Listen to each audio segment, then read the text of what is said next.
Microphones are on. Hang in there and it's coming on. I think we'll go ahead and get started if everybody is ready. It shows how readily replaceable we are.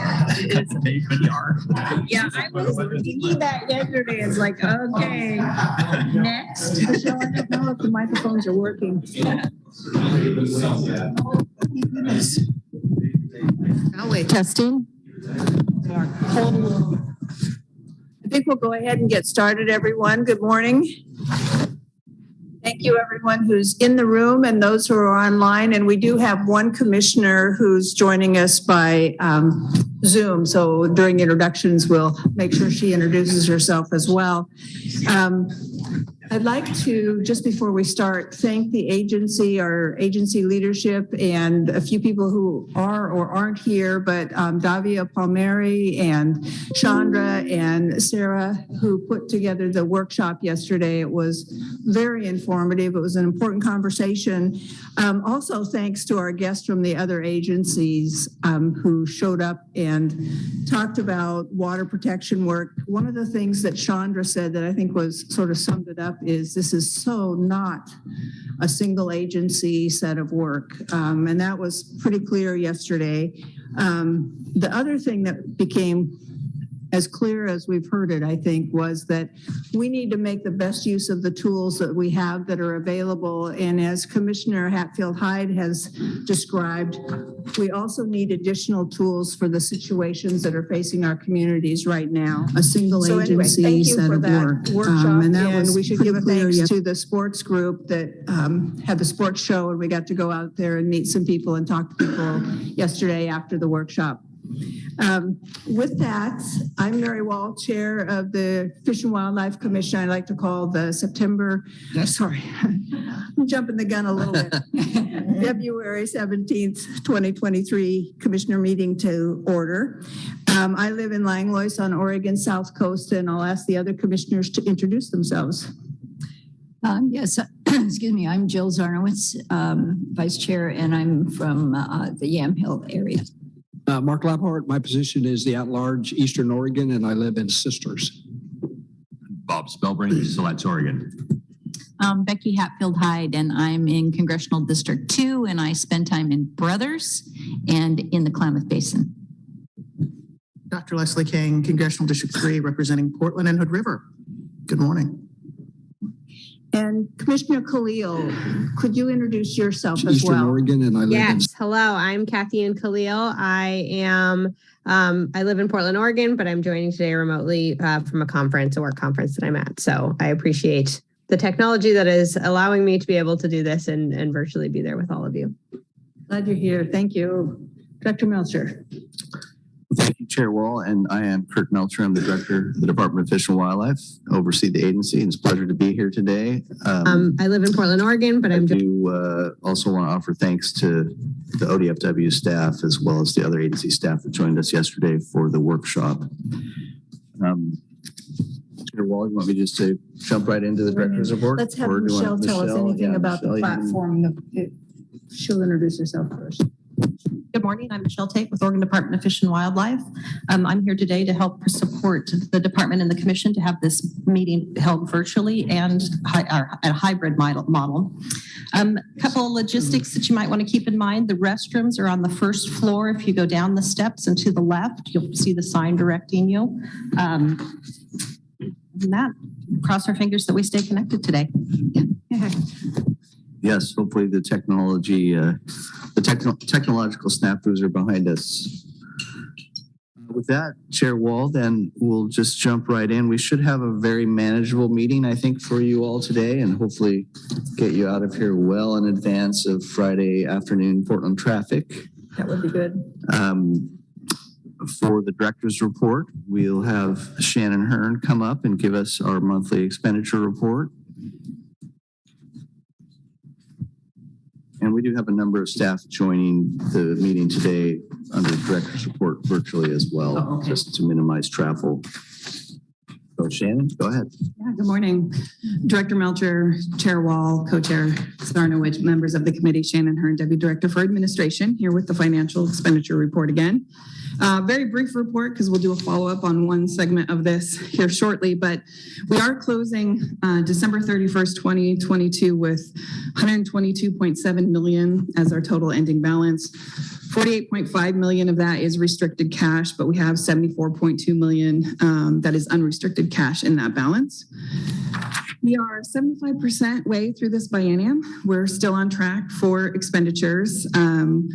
We track it very closely. We are asked by Chief Financial Office and Legislative Fiscal Office what we are looking at as far as general fund and lottery fund. We've reported back to them. We have spending plans. We do anticipate spending all or most of those balances. We did receive the governor's recommended budget on January 31st, 2023. You'll have a presentation on that in a few minutes. There were a couple of highlights in there specifically for our natural resource area that the governor was continuing to make investments around private force court implementation, where gains have been made on climate change policy and continuing historic water investments. So we'll talk specifically about what that may mean for us, but that means a lot for several of those agencies you mentioned that we partner with.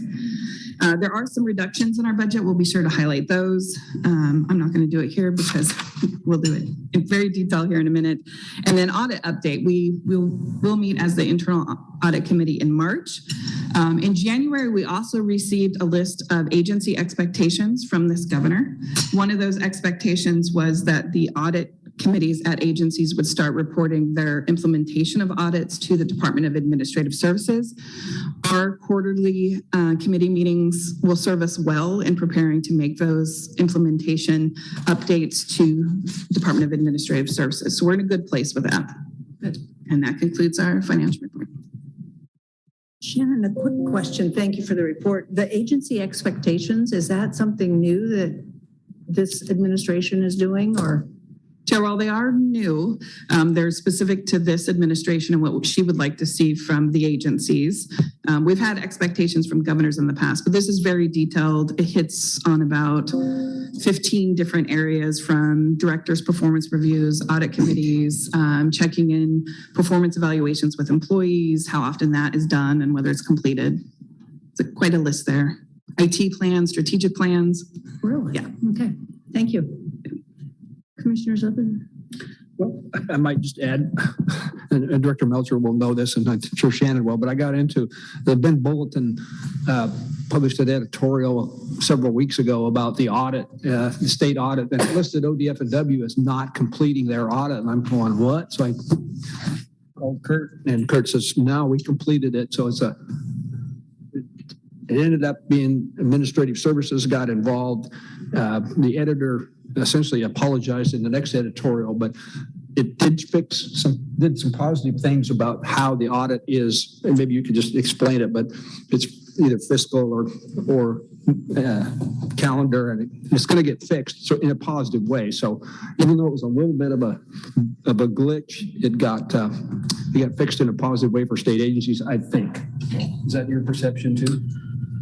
Yeah, Chair Wall and Commissioner Labhart, that was an issue where we're required by statute to complete an internal risk-based audit every calendar year.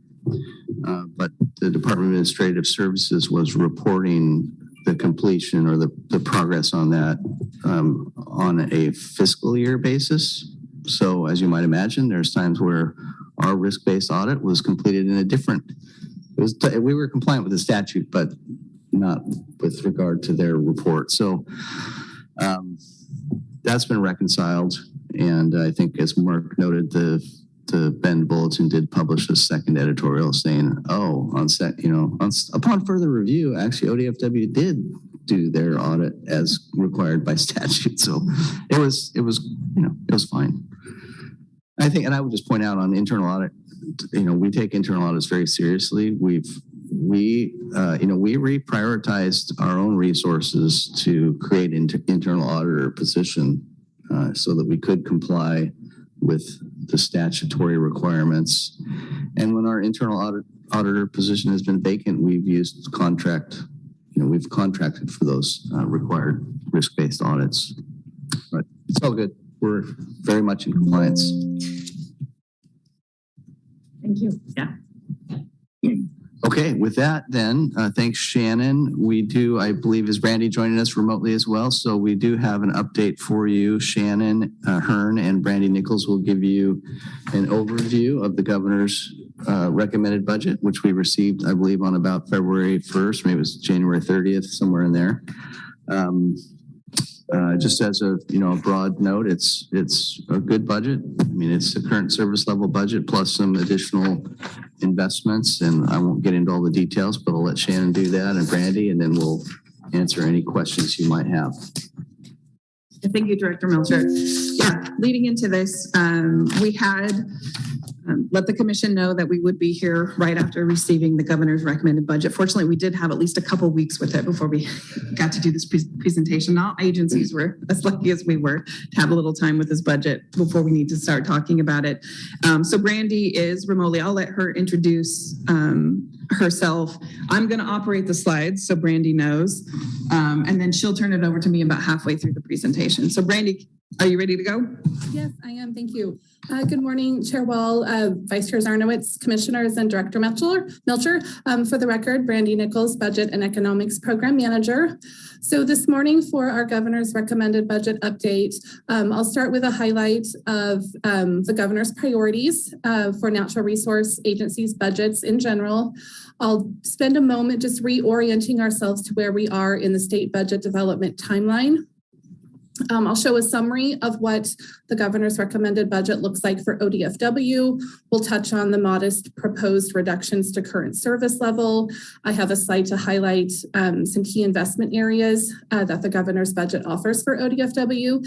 And then, as Shannon mentioned, I'll turn the presentation over to her to continue with a review of ODFW's policy option packages. Next slide, please. So did it switch? Yeah. Okay, thanks. For all natural resource agencies, the governor's budget recommends general fund investment in the areas of water, forestry, wildfire, and addressing climate change, looking for opportunities to leverage federal funds, and advancing equity and environmental justice. Next slide, please. So here we'll pause for a moment, as I mentioned, and I'll reorient us to where we are in the state budget development timeline. The governor's budget was officially released on January 31st. So we're moving through the timeline. We're about halfway, maybe 2/3 of the way through. Legislative session began in mid-January. And so we are now working through the legislatively adopted budget development phase. ODFW's budget hearing with the Joint Ways and Means Natural Resources Subcommittee is scheduled for the week of March 20th. We are expecting 2 hearing days for our agency presentation with a 3rd day reserved for public testimony. And we will come out of the legislative session with a legislatively adopted budget to begin the new biennium with. Next slide, please. The governor's recommended budget for ODFW comes in at a total of $495 million. This is a $53 million increase over the 2021-23 legislatively adopted budget, or our budget at the start of this biennium. As you can see from the table, general fund would come in at $62 million. That would reach 13% of ODFW's total budget. And as Shannon described earlier in the financial report, the governor's recommended budget for ODFW does maintain our current service level with a few modest reductions that I will cover on the next slide. And then the governor's budget also adds general fund investments in a few key targeted areas, which I will highlight for us coming up in a couple of slides into the presentation. Next slide, please. So the first proposed reduction to current service level in the governor's recommended budget is an increased vacancy factor of $1.3 million in general fund. And so if this reduction were to be implemented, each division would need to plan to accommodate a vacancy factor into their operations, which was calculated at 7.5% of the general fund budget for employee salaries and wages. The next proposed reduction is $170,000 general fund to come from ODFW's anti-poaching initiative. If this reduction were implemented, it would mean a reduced funding available for anti-poaching advertising.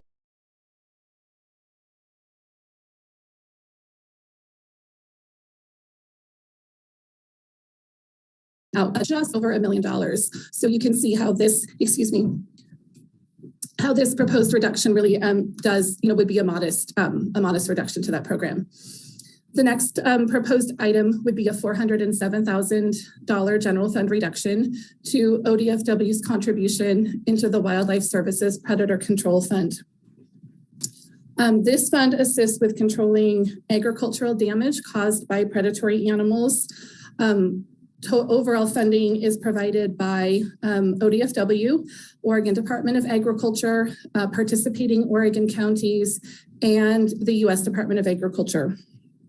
If this reduction were to be implemented, it would leave ODFW's contribution to the fund at the statutorily required minimum of $120,000 per biennium.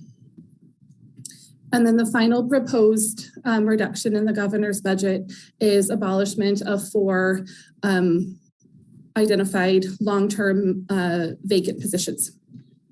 And this reduction would remove the position authority and the associated expenditure limitation, and in the case of the one general fund position, the funding that would come with that. Next slide, please.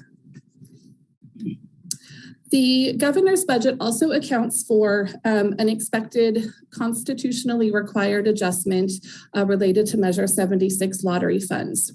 This adjustment will be triggered when the amount deposited into the Parks and Natural Resources Fund reaches more than 50%.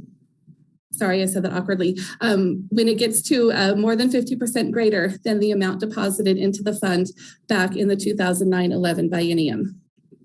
The result of this adjustment would be a change in the funding split between what goes to grants through the grant program administered by the Watershed Enhancement Board and what goes to agency operations for the natural resource agencies that use lottery funds. That funding split would change when this trigger is hit. That funding split would change from 65% grants and 35% agency operations to 70% and 30%. So to accommodate this shift, the governor's budget, again, includes some adjustments to each natural resources agency budget. First off, forecasted Measure 76 lottery revenue in the budget was adjusted based on what the December 2022 revenue forecast showed. And then for each of the natural resource agencies, budgets were funded at current service level only for lottery funded operations. No one's policy packages that requested lottery funds were recommended in the governor's budget. Next slide, please. Now I'll touch on these targeted investments that the governor's budget includes for ODFW. First, we'll look at, as part of this budget statewide water package, the governor's budget provides $1 million to ODFW to be used on fish passage and barrier removal projects. The intent of this funding and the intent of how ODFW would use this funding is similar to the $8 million that we received in the 2022 session as part of that statewide drought package. The governor's budget also supports Oregon Conservation Strategy implementation. We are given general fund to use as match for federal natural resource conservation services funding, which would continue our Farm Bill biologist positions. These Farm Bill programs work to support Oregon Conservation Strategy implementation and good land stewardship. This item is actually one of our agency policy packages, which Shannon will talk about in a few minutes when we get to her slides. The next investment item is related to private forest accord implementation. The governor's budget provides ODFW with $10 million general fund for the private forest accord mitigation grant program. This grant program will continue to support climate resiliency efforts for fish and wildlife through the projects it's able to fund as it awards grants.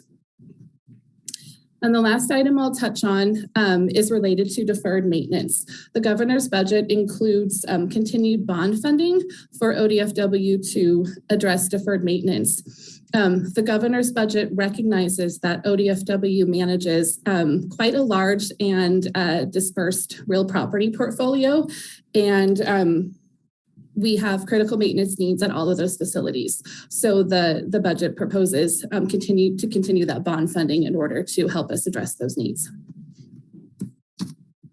And with that, I will turn the presentation over to Shannon to cover policy packages. Yeah, thank you. And I'm happy to see that you do have the slides in front of you as well. We did get word yesterday that was a little hard to see on the screen. So this is helping us out quite a bit.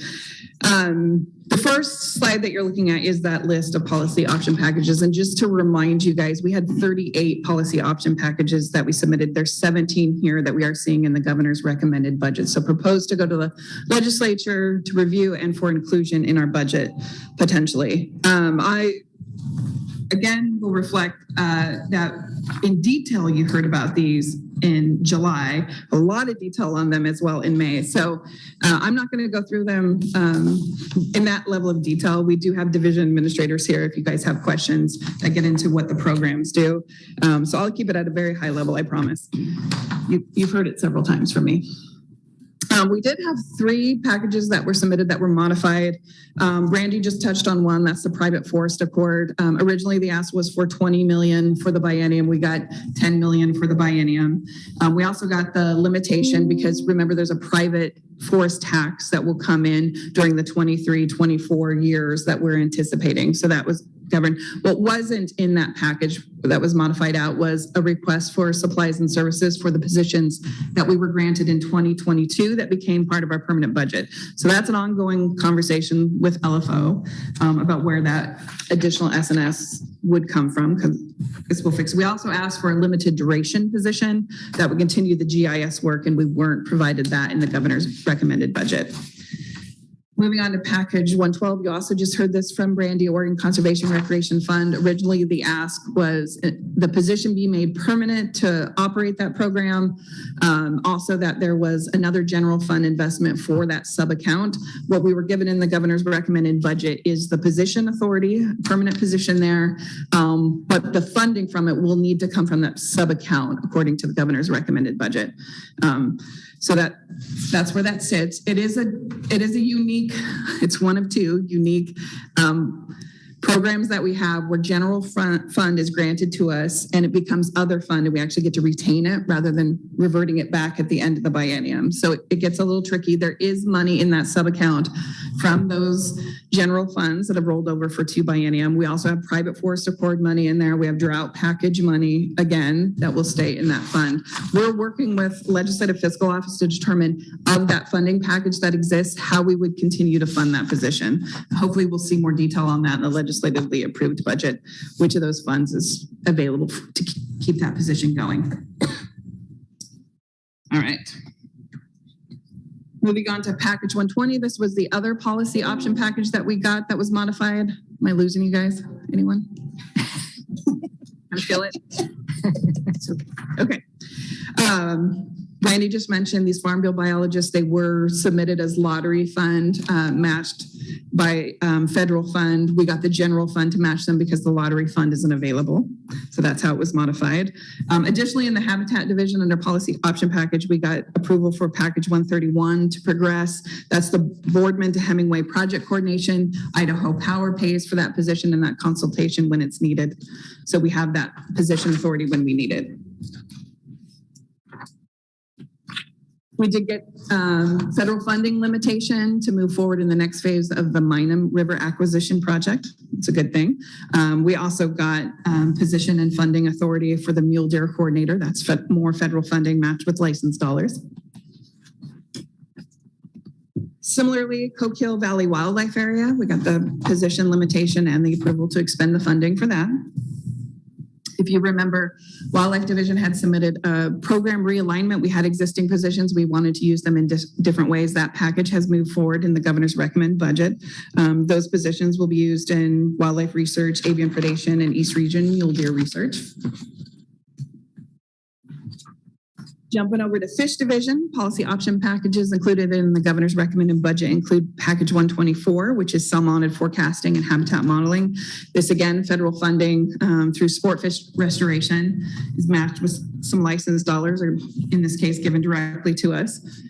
Also, package 125, Rogue South Coast Stillhead monitoring. You guys remember the discussion about this in the 22 session. We have some products for sale. We now can expend that funding and do that research monitoring with the granted position authority. The project with ODOT, replacing culverts, that one moved through as a policy option package as well.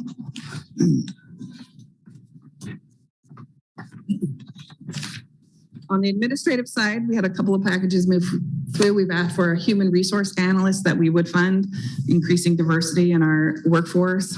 We really could use this. We also want to look at upgrading the ODFW website, specifically the DFW website that has a voluminous amount of information.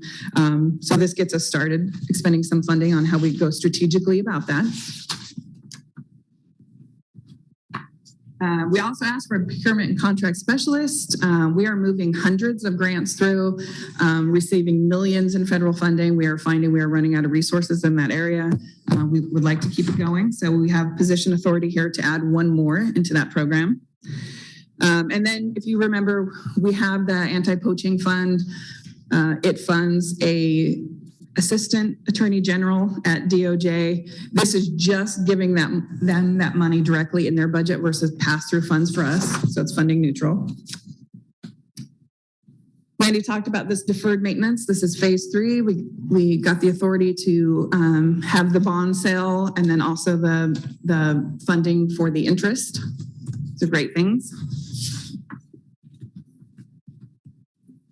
Okay, so let's stop there. During the January commission, we heard you guys really specifically wanted to hear 2 things, what was in and what was out, and then a reminder of the timeline. So we have included this very tough for you to read on the screen slide. Hopefully you have it in front of you. These are the 21 policy option packages that did not make it through. Again, I'm not going to go through each one. I promise this time, literally, I'm not going through everyone. We did have 2 continuation packages that were not funded, Klamath Reintroduction Salmon Coordinator position, and then the Good Neighbor Authority Coordinator positions. There's some federal fund packages there that were tied with licenses that were not pushed through the governor's recommended budget, and then some general fund lottery fund packages that we did not see in the governor's recommended budget as well. The question has arose, are we going to convene the External Budget Advisory Committee? And I think as you guys saw, I've summarized this information and provided it to them. We're at the place where we're not looking for input because this is our budget. This is the governor's recommended budget. And the next step is the legislatively approved budget. So it works better for folks to come directly to us as an agency. I know Deputy Director Colbert is getting a lot of questions. I'm getting a lot of questions, Brandy, as well. What specifically is in and out? What means for these stakeholders, and the best forum that they now have is the legislative process versus continuing to work with us on the budget because this is our budget. So I just wanted to make that clear. The next update you'll see explicitly is when the legislatively approved budget is passed, hopefully at the end of June, and then we'll come back in August and tell you what the final budget looks like. I will continue to give updates during the financial report. So that's March, June that you'll get an update, but no final outcomes until August. Thank you. Thank you for the time. Thank you. Thanks, Shannon. We have questions already. Commissioner Labhart and then Zarnowitz and then looks like King. So go ahead. Okay, thank you, Chair Wall. So first of all, 17 POPs got funded in various forms, so we should feel pretty good about that. I don't know how we compare to other agencies, but that's, in my opinion, very good news. So the I'm sure you know what I'm going to talk about. So yeah, the OCRF fund is near and dear to me, and it's been highly successful both with the department's implementation of it and the legislature's support for it. But there is, in my opinion, the OCRF board, there's a lot of moving parts. We got partially funded, partially not funded, and dollars moving around. So what I would recommend, and I'm pretty sure Carl's watching, Carl Winter, the chair of the OCRF board, on March 6th is their next meeting at 1 p.m. And maybe you could reach out and offer just to give a quick budget update via their Zoom call of, okay, here's what happened, here's what didn't happen, and then answer questions from the board, because there's a lot of board members that are questioning how did it work, what is,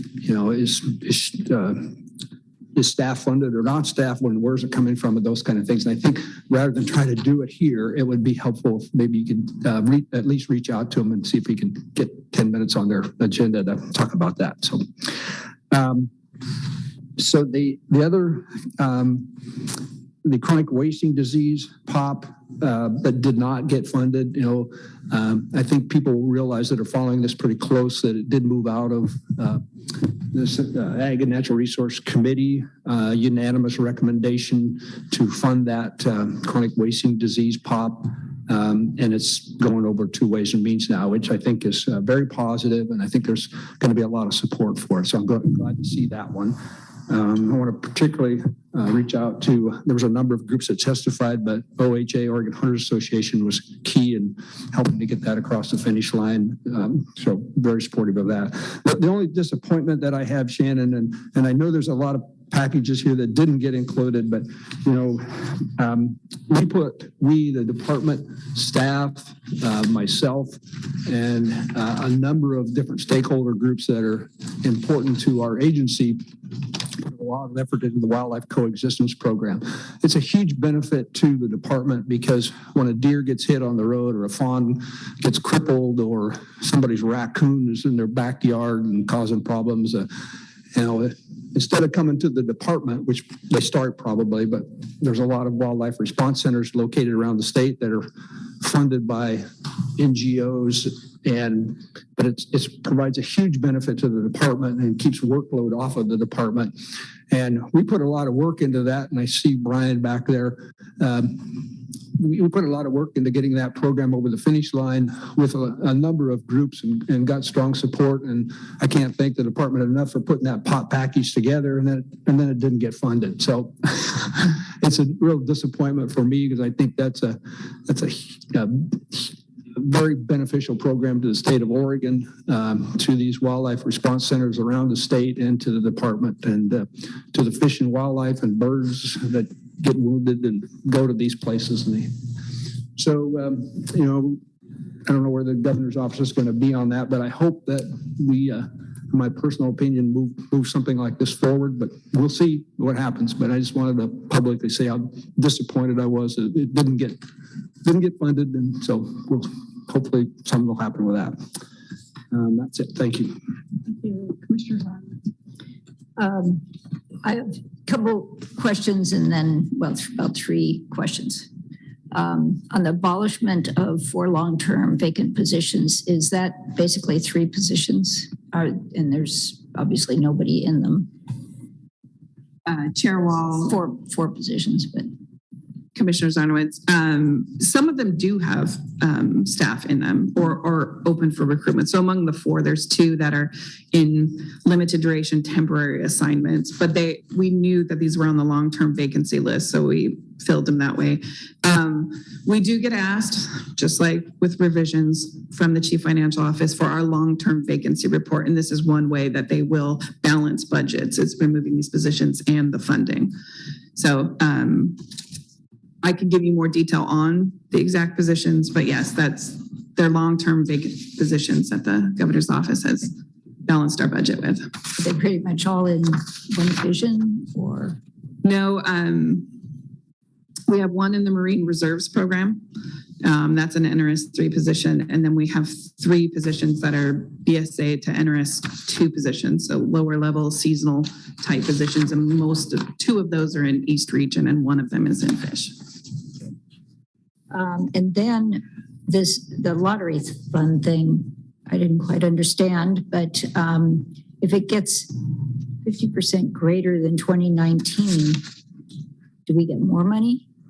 Or do we get less money? Get less. Yes. Okay. Get less. So the lottery gets bigger, but we get less. Yes. Okay. Yeah, because the percentage change. All right.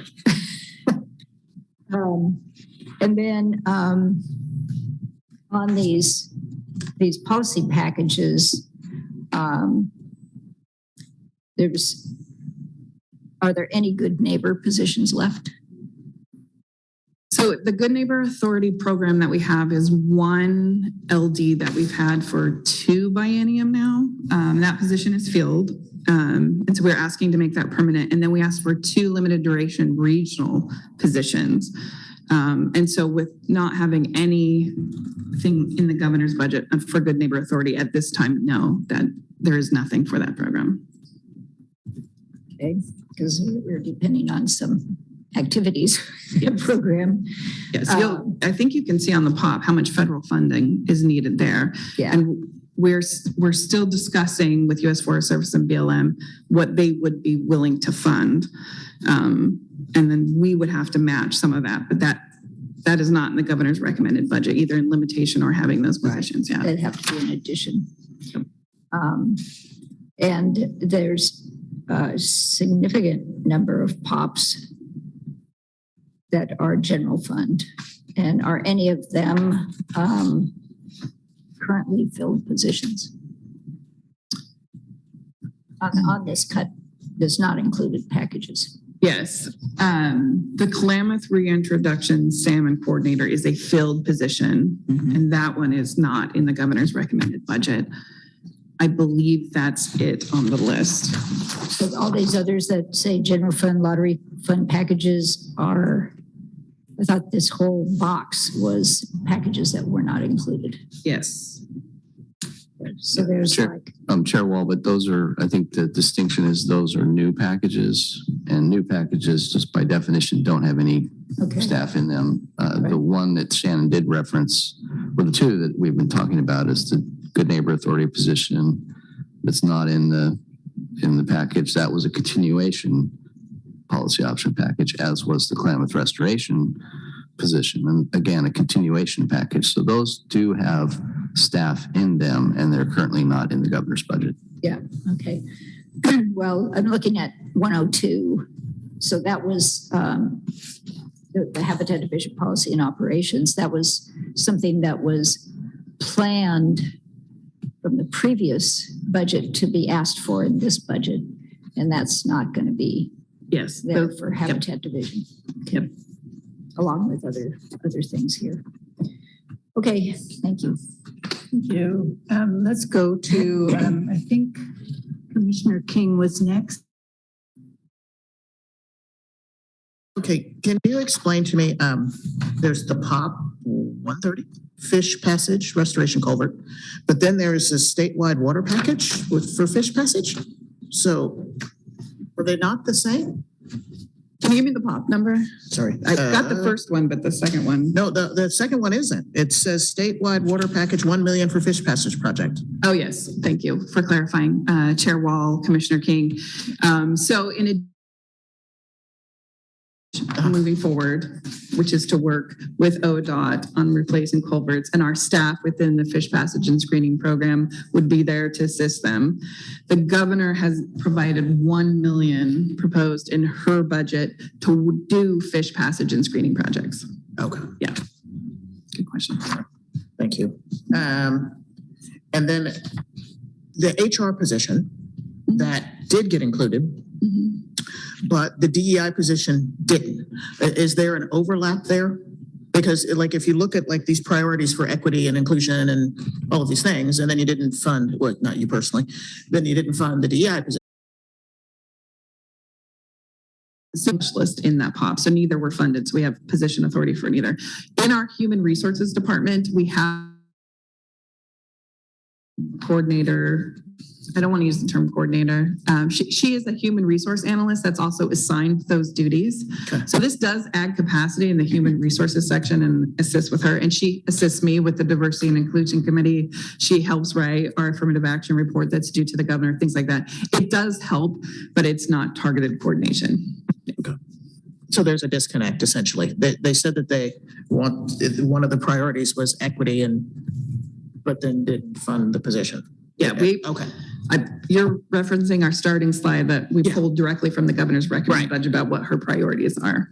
Okay.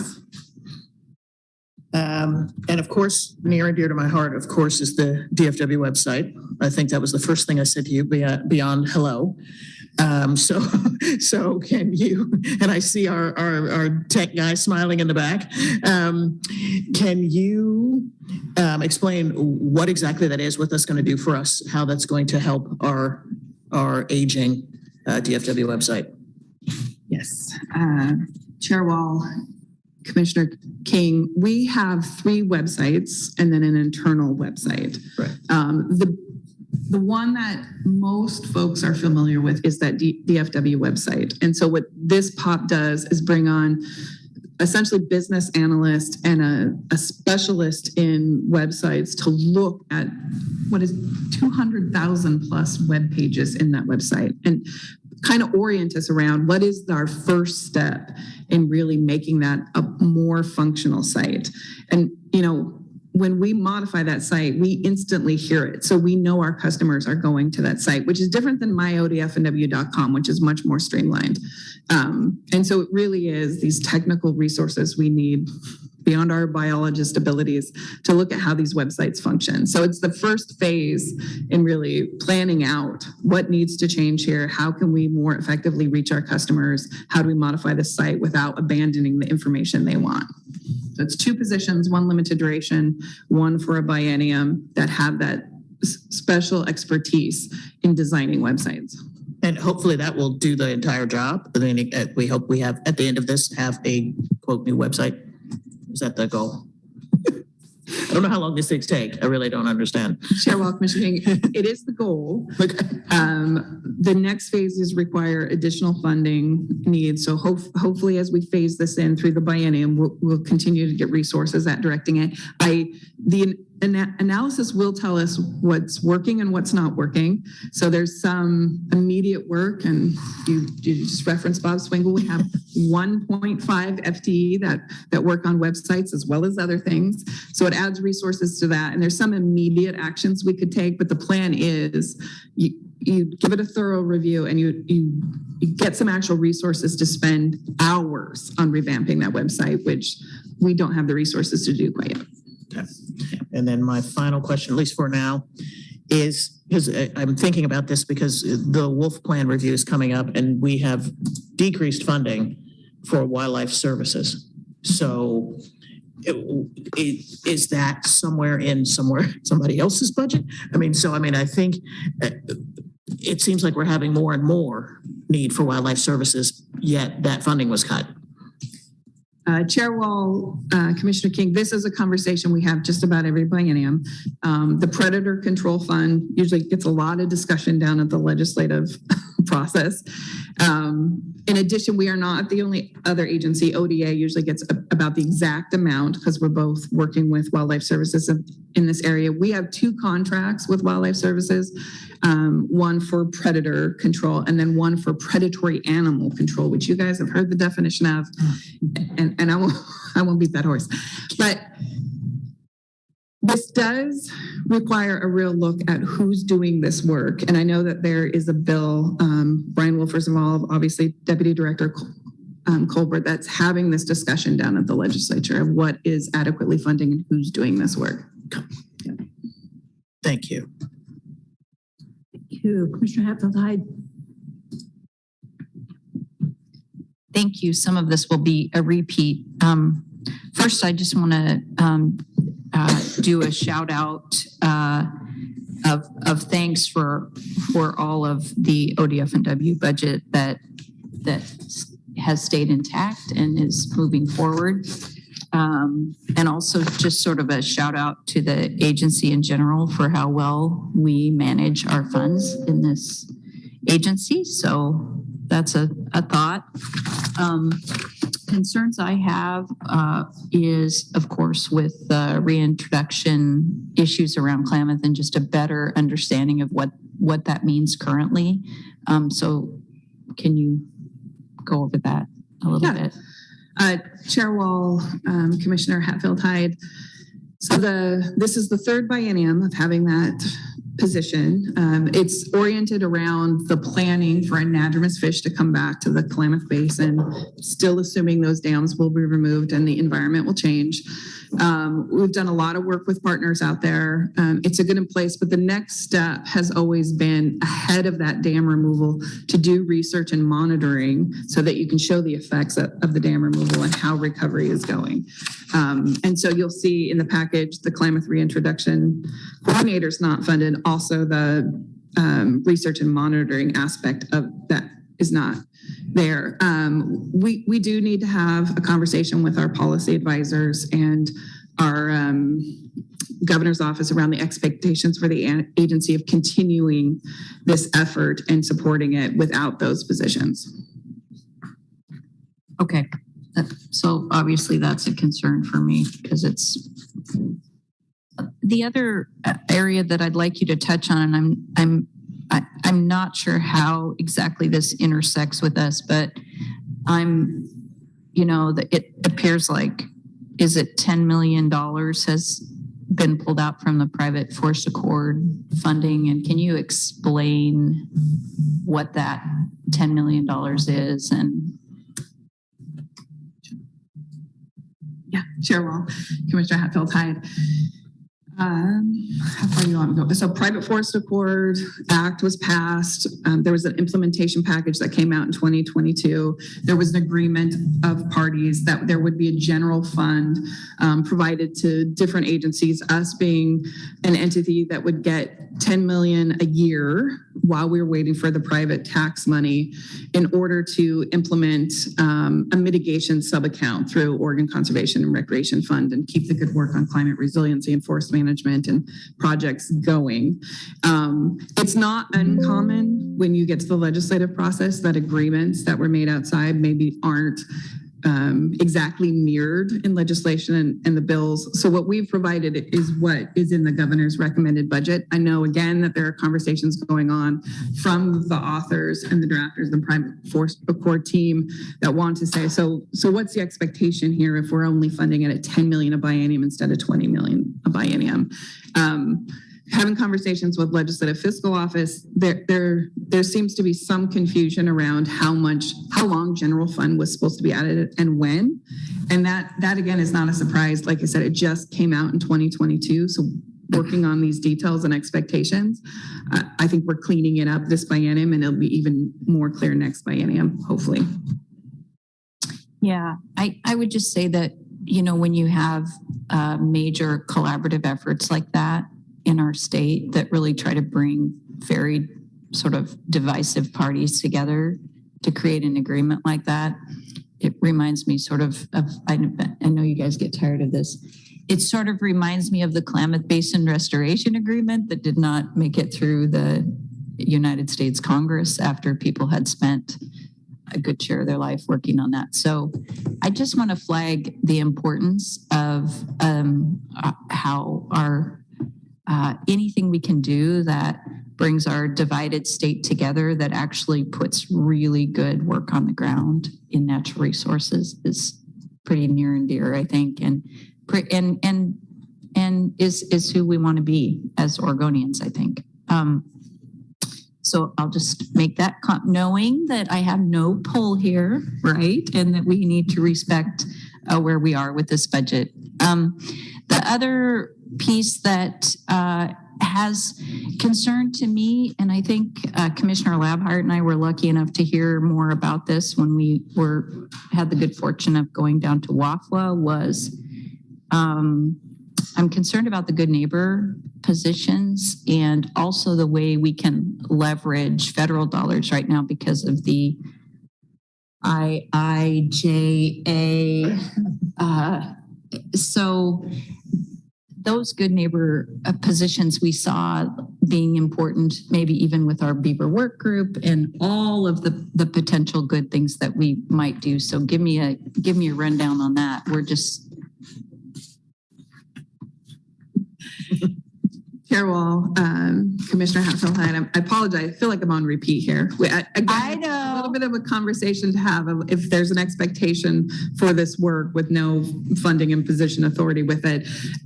I just will reflect back before we did receive IIJA funds, et cetera, those were doing very important work on the ground, leveraging existing funding within our federal partners. So there is still mechanisms there to have those conversations and potentially continue to partner. It will be much more challenging without dedicated G&A coordinator positions. We've been there in the past. We will do what we can to keep that good work going. Okay. And this one will be, my last one will also be on repeat because Commissioner King brought this up, but I just, the wildlife services piece concerns me.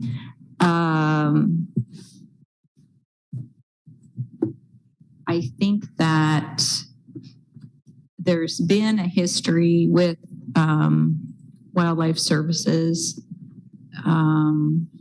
where there's maybe some discomfort with it. I've heard about that. It's not something that I had known before I came onto this commission, but I firmly believe that there are situations in this state where we need a very reasoned and professional take of animals when there's a problem. And I think it lowers the drama in communities and can be really respectful when you have people that know what they're doing present in some of those situations. So my belief in order to lower conflict is that the wildlife services funding in this agency is really important and will play even a more important role. So just sharing, and thank you. Thank you. I do have a few questions, and I would like to echo what a couple other commissioners talked about. 17 yeses is good news, I think, on the POPs.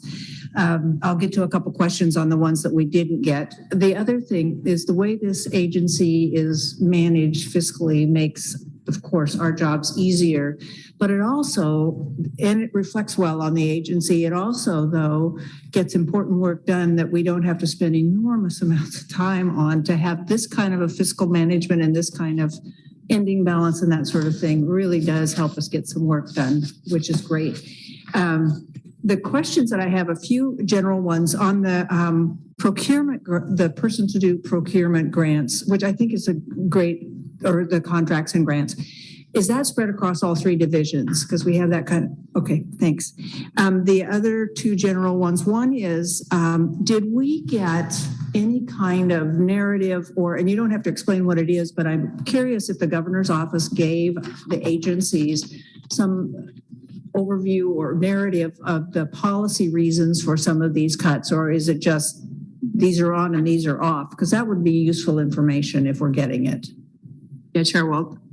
I'll just, to your first question, because I nodded and I know people maybe couldn't see what I was, yes, we have a procurement contract specialist shop. There's multiple positions in there. This would add one and they are spread.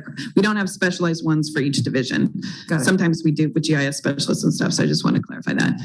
And then to your other question, I've heard repeatedly from stakeholders, they really appreciate the help with us going through the governor's recommended budget and explaining to them what's in it. There isn't a lot of detail in these, and that's normal.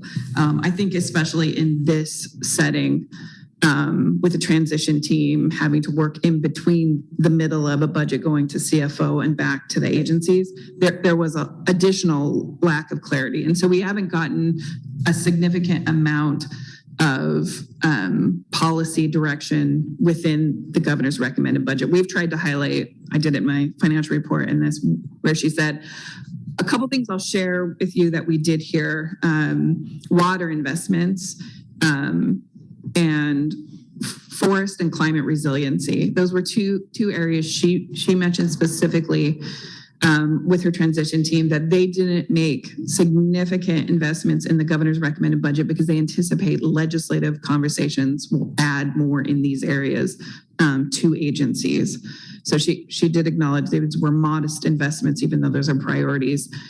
She has acknowledged, Governor Kotak has acknowledged she had a gap in funding to fill with a recession coming, wanted a balanced budget, and then had her priorities around housing and homelessness. Right. So she's made a carve out that $138 million there that she is sending to the legislature and hope that they will follow this budget, be very conservative, and find help funding those priorities.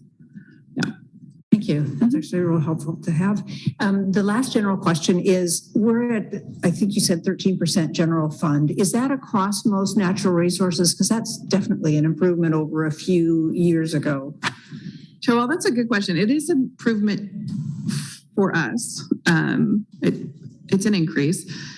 I haven't had a lot of time to look at the details of other agencies' budgets. I know that we're saying we have a really good budget. Not every natural resource agency is feeling that they got the plus 2.5% like we did. Mm-hmm. They're feeling that there were cuts. They also feel that those cuts were very strategic.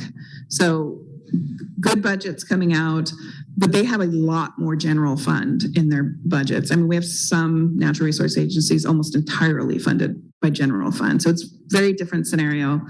Not everyone has a fee permit system too that they can include. Not everyone gets the federal funding through multiple agencies, usually one or two. So it's a very different scenario. Okay. I feel like everyone's taking a sigh of relief. These are good budgets moving into the natural resource realm, but it's very different for us than it is for other agencies. Thank you. That helps. Two general ones or specific ones that are of concern to me, and you know, we all have different perspectives on this, but the habitat division where we had worked up to build and do that incrementally, and then not to have that investment this time is disappointing, to say the least. And then the conservation strategy implementation, that one, could you talk just a little bit about what that one will mean?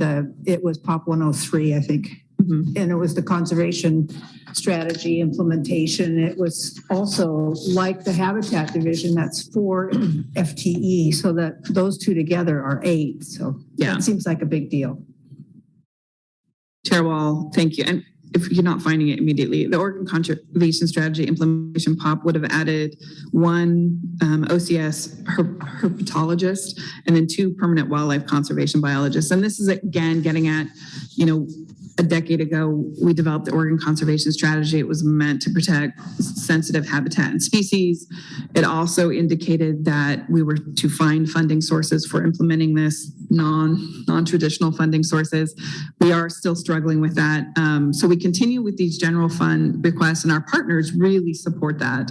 But it does come down to the end of the day of how much general fund we're going to get in our budget. And for both of these POPs, I think that was just the outcome. They did indicate to us early on, you were not going to get a significant amount of general fund POPs funded. And if you were, there were going to be some fund shifts. Okay. Yeah. Thank you. That's it on my questions. Thanks for the presentation. And a couple last, go ahead. Yeah, I'm sorry. I just have one more thing to say. First of all, I think there's a disappointment that RAWA wasn't funded on the federal level, yes. Right? Because if we had that, we would have really, you know, made huge investments in fish and wildlife in Oregon. But I just want to also acknowledge that I understand that some things that are pretty important to all of us up here may not receive the funding that is necessary. But I just want to do a shout out to Commissioner King, who encouraged us to have this meeting in Portland, right in downtown. And it is not lost on me that housing and homelessness are huge issues in this state.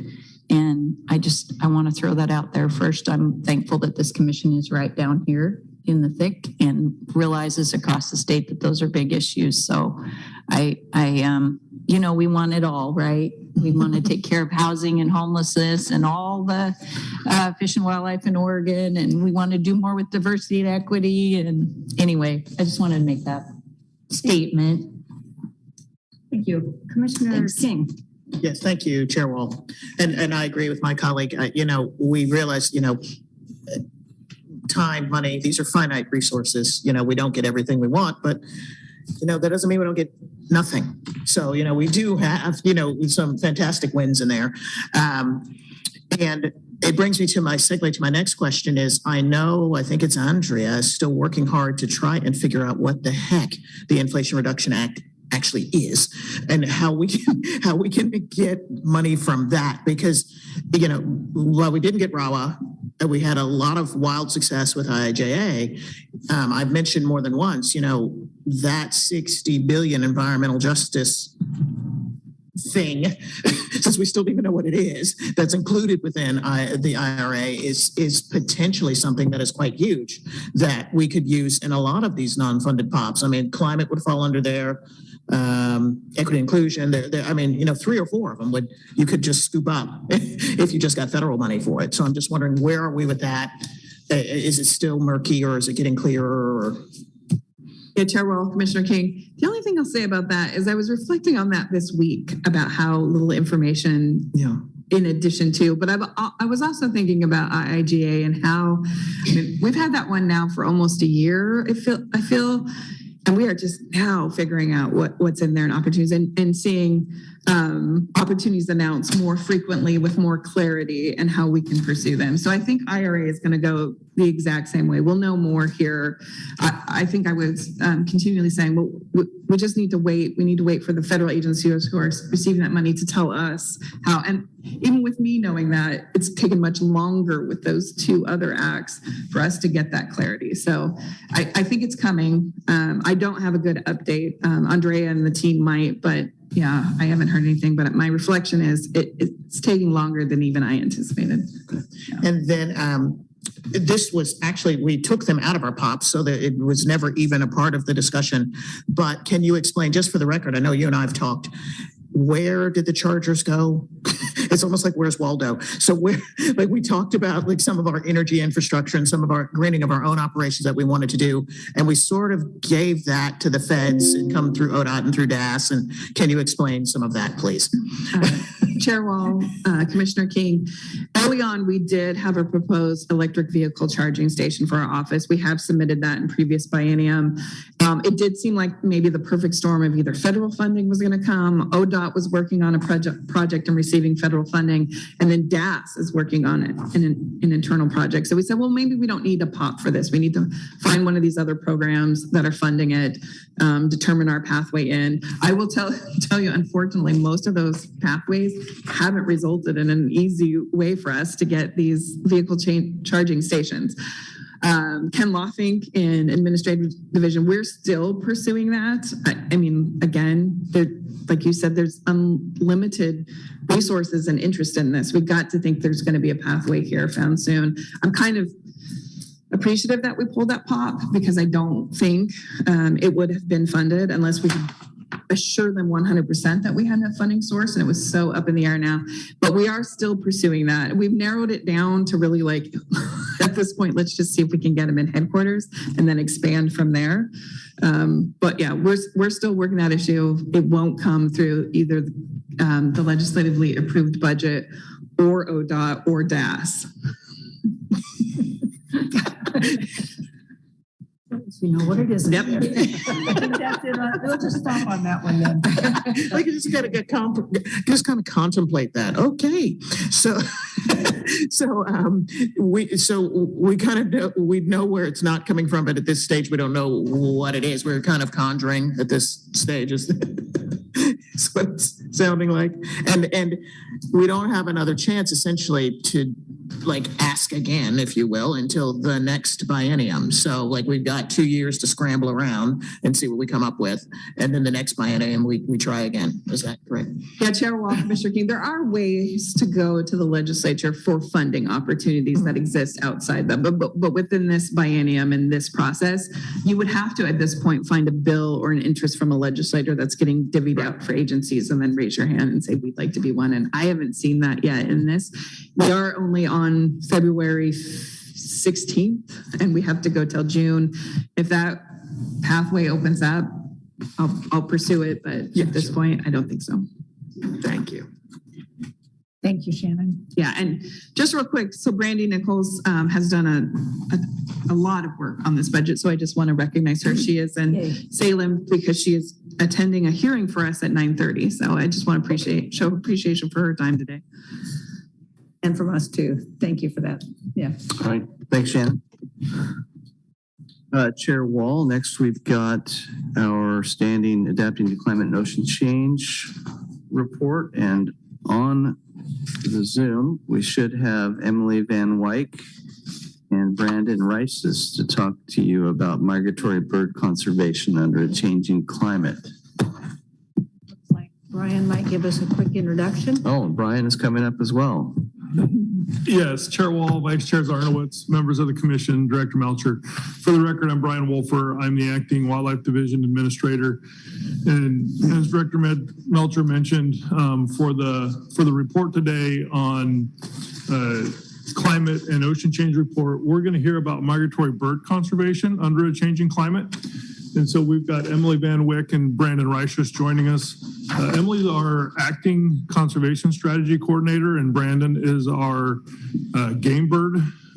migratory game bird program coordinator.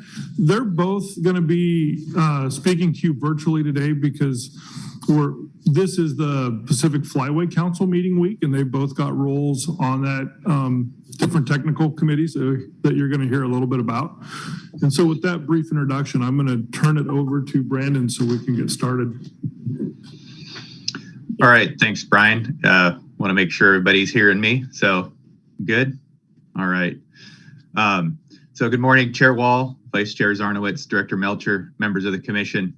For the record, my name is Brandon Reiches. I'm the Migratory Game Bird Coordinator with the department, and I'm here today to present kind of the first half of this topic. We'll all focus on waterfowl management in the past, the current, the present, and the future. Brian, if you could roll to the next slide. So waterfowl and other migratory game bird species are unique among Oregon's migratory bird resources, as their conservation involves not only monitoring and resource protection, but also management of a substantial annual harvest. However, to talk about climate change related to migratory game birds, we're going to have to take a look back at the past.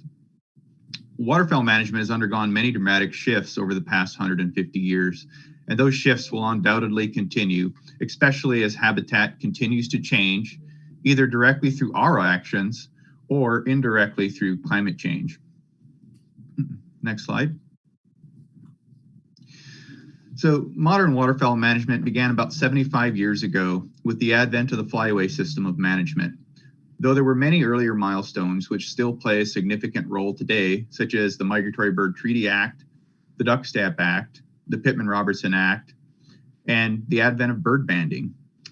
These all provided the necessary frameworks for a uniform protection from unregulated harvest or other types of take, large-scale habitat protection through the National Wildlife Refuge System or the state wildlife areas, that many of which were funded through the Pittman-Robertson Act, and then the tools to help realize that waterfowl largely follow several predictable north-south routes as they migrate between nesting areas and wintering areas. Next slide. Based on those routes, 4 administrative flyways, the Atlantic, the Mississippi, the Central, and the Pacific, were established to facilitate management of waterfowl and their habitats. Each flyway has a council consisting of representatives from each state within that flyway. The councils are advised by technical committees consisting of biological staff from their member agencies. These committees evaluate population and habitat information and make recommendations to the council on matters of migratory bird conservation.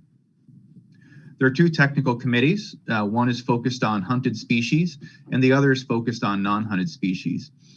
As Brian mentioned, for Oregon, I represent the department on the hunted species group, or the Pacific Flyway Study Committee, and Emily represents us on the Pacific Flyway Non-Game Technical Committee.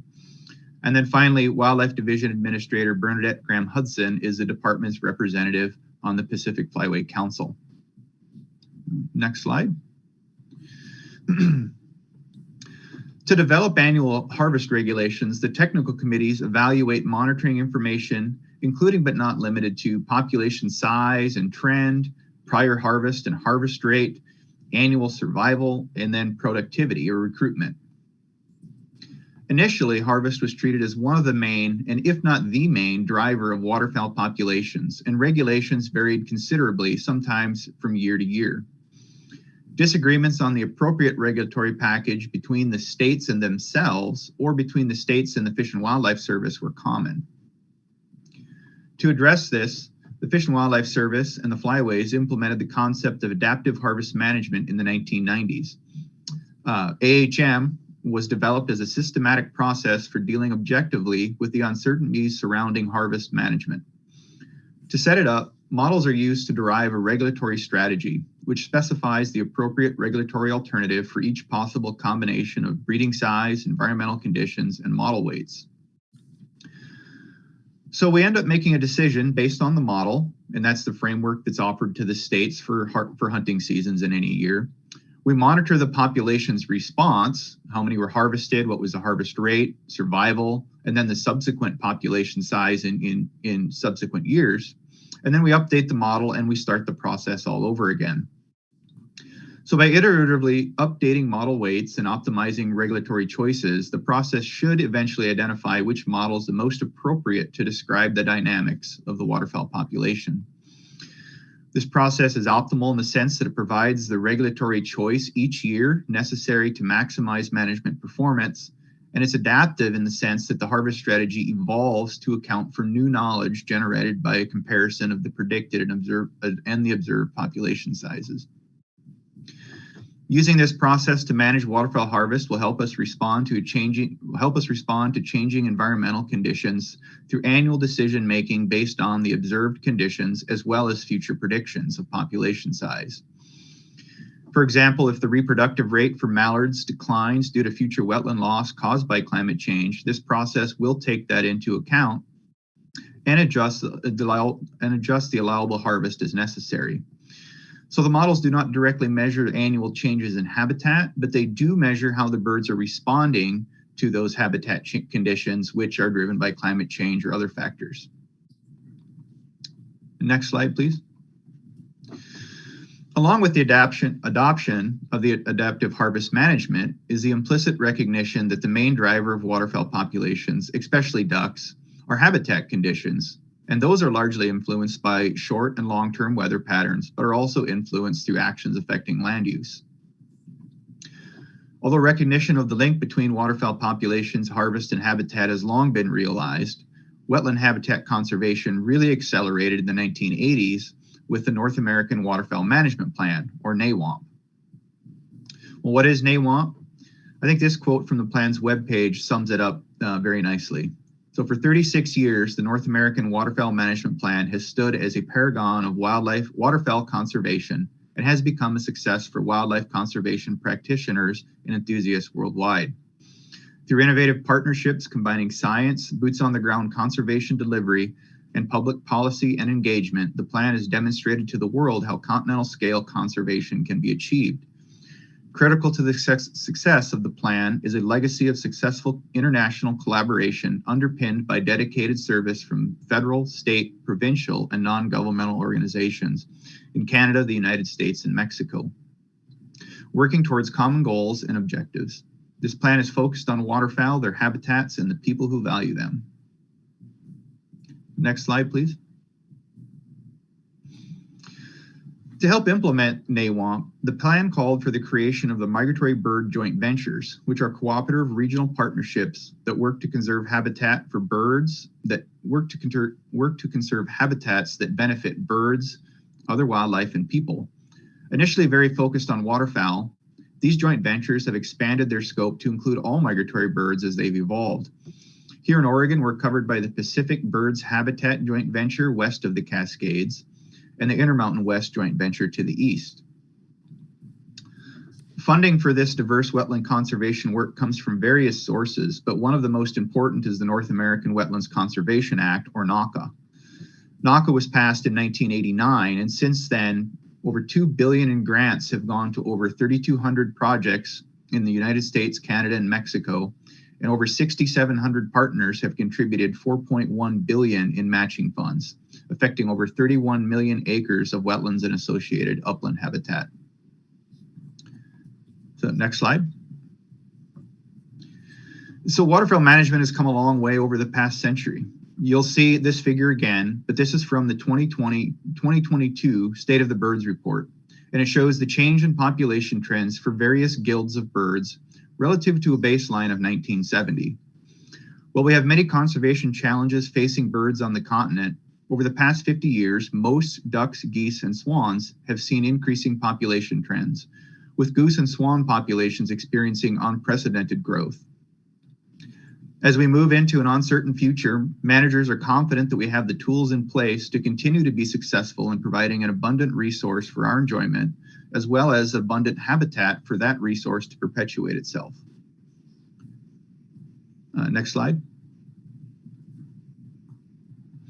However, the system will continue to face stressors as existing wetland habitats continue to change due to many factors, including a warming climate. This issue has garnered significant attention in the flyway and beyond in the past years, and predicted conditions are included in joint venture planning exercises. For example, research conducted in Southeast Oregon and Northeast California, which is known as the Sonic region, has highlighted that there likely will be some functional loss of wetlands as the climate warms and water on the landscape becomes scarcer. In that region, this may be most notable in semi-permanent wetlands, which may transition into more of a seasonal wetland type, so more of a limited water duration. While these seasonal wetlands provide high-quality wetland habitat for a host of species, they do not support specific life history strategies for some species of waterfowl, such as overwater nesting redhead ducks or molting habitat for post-nesting mallards. So while the overall footprint of wetlands in this area may not change much, the duration that they are wet may or will change. This will benefit some species to the detriment of others. From the harvest management standpoint, adaptive harvest management provides us a strong framework to inform harvest management decisions or harvest management of waterfowl and adapt to climate change, or as they adapt to climate change. The significant investments in waterfowl management over the past century provide us with a firm footing to face the uncertainties of the future, an example and act as an example of a framework to help conserve other species of migratory birds. And so with that, I'll pass off to Emily. Thanks, Brandon. Good morning, Chair Wall, Vice Chair Zarnowitz, Director Melcher, and members of the committee. For the record, my name is Emily Van Wyk, and I'm the Acting Conservation Strategy Coordinator for the department. I'm here to continue the conversation on migratory birds under a changing climate. Next slide, please. So what I'd like to focus on today is threefold. First, to give a very high-level overview of the current status and threats facing non-game birds in Oregon. Second, to highlight the opportunity we have to actively engage in targeted conservation efforts for bird gills in steep decline, and to build resilience in the face of a changing climate. And third, to highlight a few of the projects the department has been working on to increase the amount of data we have available, which can influence our management decisions and support the long-term stability of bird populations in Oregon. Next slide, please. So I start my presentation today with an image of the status and trends of groups or guilds of bird species across North America between the 70s and today. So this should look familiar. This is the same graph Brandon used to describe some of the success stories of how focused investment in habitat conservation can reverse declining trends. While Brandon's presentation focused on species representing these top three lines, I'll focus my presentation on the remainder of bird diversity in Oregon. So a recent report estimated that there were approximately 3 billion birds lost since 1970 in North America, or approximately 1 in every 4 birds. Could we ask her to just slow down just a little bit? I may be the only one having a hard time hearing, but it's so important. And thank you. Emily, were you able to hear what Commissioner Hatfield-Hyde just said? Absolutely. I will slow down. Thank you. Thank you. We want to hear everything you have to say. All right. All right. So I will back up a little bit. Okay. There was a comprehensive assessment conducted in 2019 of net population changes in the United States and Canada. And that study showed declines across the board for bird species, with severe losses for almost all guilds of species and a loss of over a third of grassland birds and shorebirds. What's alarming here is that this is not specifically limited to species we currently see as being of conservation concern. Even some of our most common species of bird are in steep decline. This pattern holds true in Oregon, and I think it's critical for us as a state wildlife agency to look to the future to identify how to stabilize or reverse these trends with special consideration for an uncertain climate future. Next slide, please. The direct and indirect impacts of climate change to wildlife in Oregon are varied, and each species has a unique vulnerability to climate-associated impacts. For some species, we anticipate shifting timing of annual movement patterns. We're already seeing today some birds arriving back to their breeding grounds a few days earlier than the historical average. And as this phenomenon becomes more pronounced, this could result in phenological mismatches. What I mean by that is that birds might arrive to the breeding grounds here in Oregon before insects, plants, and other resources they rely on are available, and this will decrease their survival rate. We also anticipate for some species shifting ranges and changes in habitat distribution. Habitat suitability is predicted to change for many of Oregon's species relative to present day under all climate scenarios, and by the end of the century, the ranges of many species in the Northwest are expected to shift substantially. Other threats include an increase in drought and a change in the type, timing, and amount of precipitation, an increase in the frequency and severity of fire, and an increase in impacts of invasive species. This image I've shared here on the right is a model presented by the National Audubon Society, and it assesses potential habitat change for olive-sided flycatcher by 2080 under just one climate scenario. So this flycatcher is a strategy species, and we anticipate that it'll be highly vulnerable to impacts from climate change. So this is estimated based on current rough estimates of habitat to future projections. For a lot of non-game species, we're really limited in our understanding of the current distribution of habitat. And so these models are really best used as a communication tool. So in this model, you see red as habitat loss, little blue you see as habitat gained, and yellow is maintained. So while there's a lot of uncertainty in our predictions of how these species will be impacted by climate change, I just wanted to bring this up as one example of the magnitude of change that face some of the species that are important in Oregon. Next slide, please. So I've presented here a pretty dire situation. Our native birds are already in decline, and impacts from climate change are expected to exacerbate existing threats as well as add new ones. So how do we plan for population resilience in an uncertain climate future? We can act now to build resilience in our native bird communities to ensure they're better able to persist through various climate change scenarios. So the Oregon Conservation Strategy provides goals and tiered down actions to address climate change and the impacts to wildlife, and I've highlighted a few here. So we can work with partners to increase information on climate change vulnerability of species that can inform climate smart management strategies. We can develop and implement monitoring and evaluation techniques for vulnerable species and their habitats. And we can identify, prioritize, and implement conservation strategies to mitigate the impacts of climate change. And this would include things like directly addressing non-climate threats to bird species, planning for long-term habitat connectivity, restoring, protecting, or enhancing bird habitats, and developing partnerships to coordinate responses across boundaries to consider threats throughout the whole life cycle of migratory birds. I'm going to touch briefly on just a few of the projects that the department is working on that tie into this framework. Next slide, please. The first project I'd like to mention is the Intermountain West Shorebird Survey. This is led by Point Blue and the National Audubon Society and is being implemented throughout the West through a robust partnership. Migratory shorebirds are sentinels of environmental change, but most aquatic ecosystems throughout the Intermountain West haven't been systematically surveyed for migratory shorebirds in nearly 30 years. Through the Flyway, we're working on filling this data gap through this survey. And this survey seeks to quantify long-term trends in the distribution and abundance of shorebirds and compare them to historical surveys from the late 80s and early 90s. It'll provide data to support updated prioritization of sites and species for conservation actions. And it'll identify key environmental and human-related factors that influence the distribution and abundance of these species. The outcome of this project present a foundation for coordinated framework to minimize shorebird and climate change impacts through improved on-the-ground decision support and information sharing throughout the Flyway.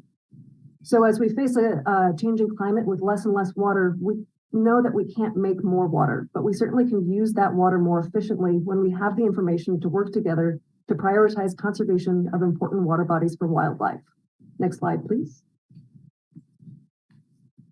Another project I'd like to highlight is an assessment of habitat for yellow rails. So in Oregon, we have a distinct population of yellow rails in the Sonic region that Brandon mentioned.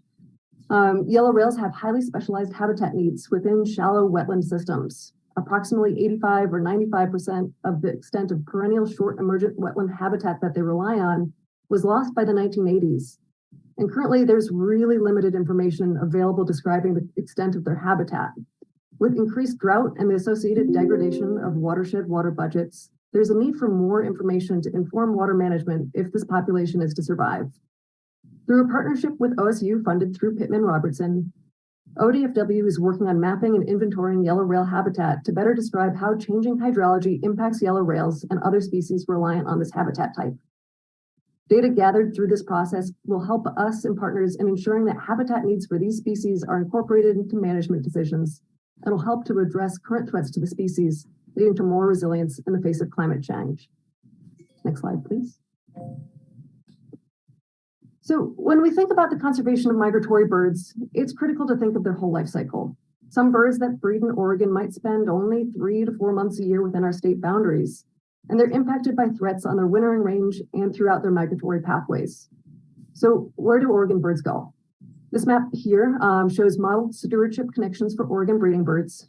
Colors show the strength of the non-breeding connection. So blue is strong, yellow moderate, and gray is low. And this map shows us some of the places that our breeding birds overwinter and where we could consider partnerships to enhance conservation outcomes on the breeding grounds here in Oregon. Southern Wings is a partnership of state and federal wildlife agencies created by Ofwat's Bird Conservation Committee back in 2009. And this was built as a mechanism to enable agencies like ours to participate in the conservation of migratory birds across their annual life cycle. And this is through partnerships with biologists in Mexico and Central and South America who are able to do on-the-ground work with these species on their wintering grounds. Southern Wings is an opportunity for us to send conservation dollars to where they'll make the biggest impact for our migratory birds outside of Oregon's borders. So we have, through the Pacific Flyway Council, been participating in Southern Wings to extend the impacts to conservation for Oregon's breeding birds. And again, by participating in programs like this, we're working to provide the best chance that the birds we send south for the winter are able to come back. Next slide, please. So to close, I want to bring us back to the same graph we started with. Population rebounds of waterfowl show that when investments in habitat conservation are made, we can bring birds back. At the same time, continuing declines in other habitats show the critical need to restore ecosystems under stress. As we consider migratory birds under a changing climate, I'd like us to look at the opportunity we have now to invest in targeted conservation for bird groups in steep decline. While the future impacts of climate change are uncertain, we can work to address known threats to enhance the resilience of these birds and give us the best chance to maintain species diversity in Oregon into the future. Next slide.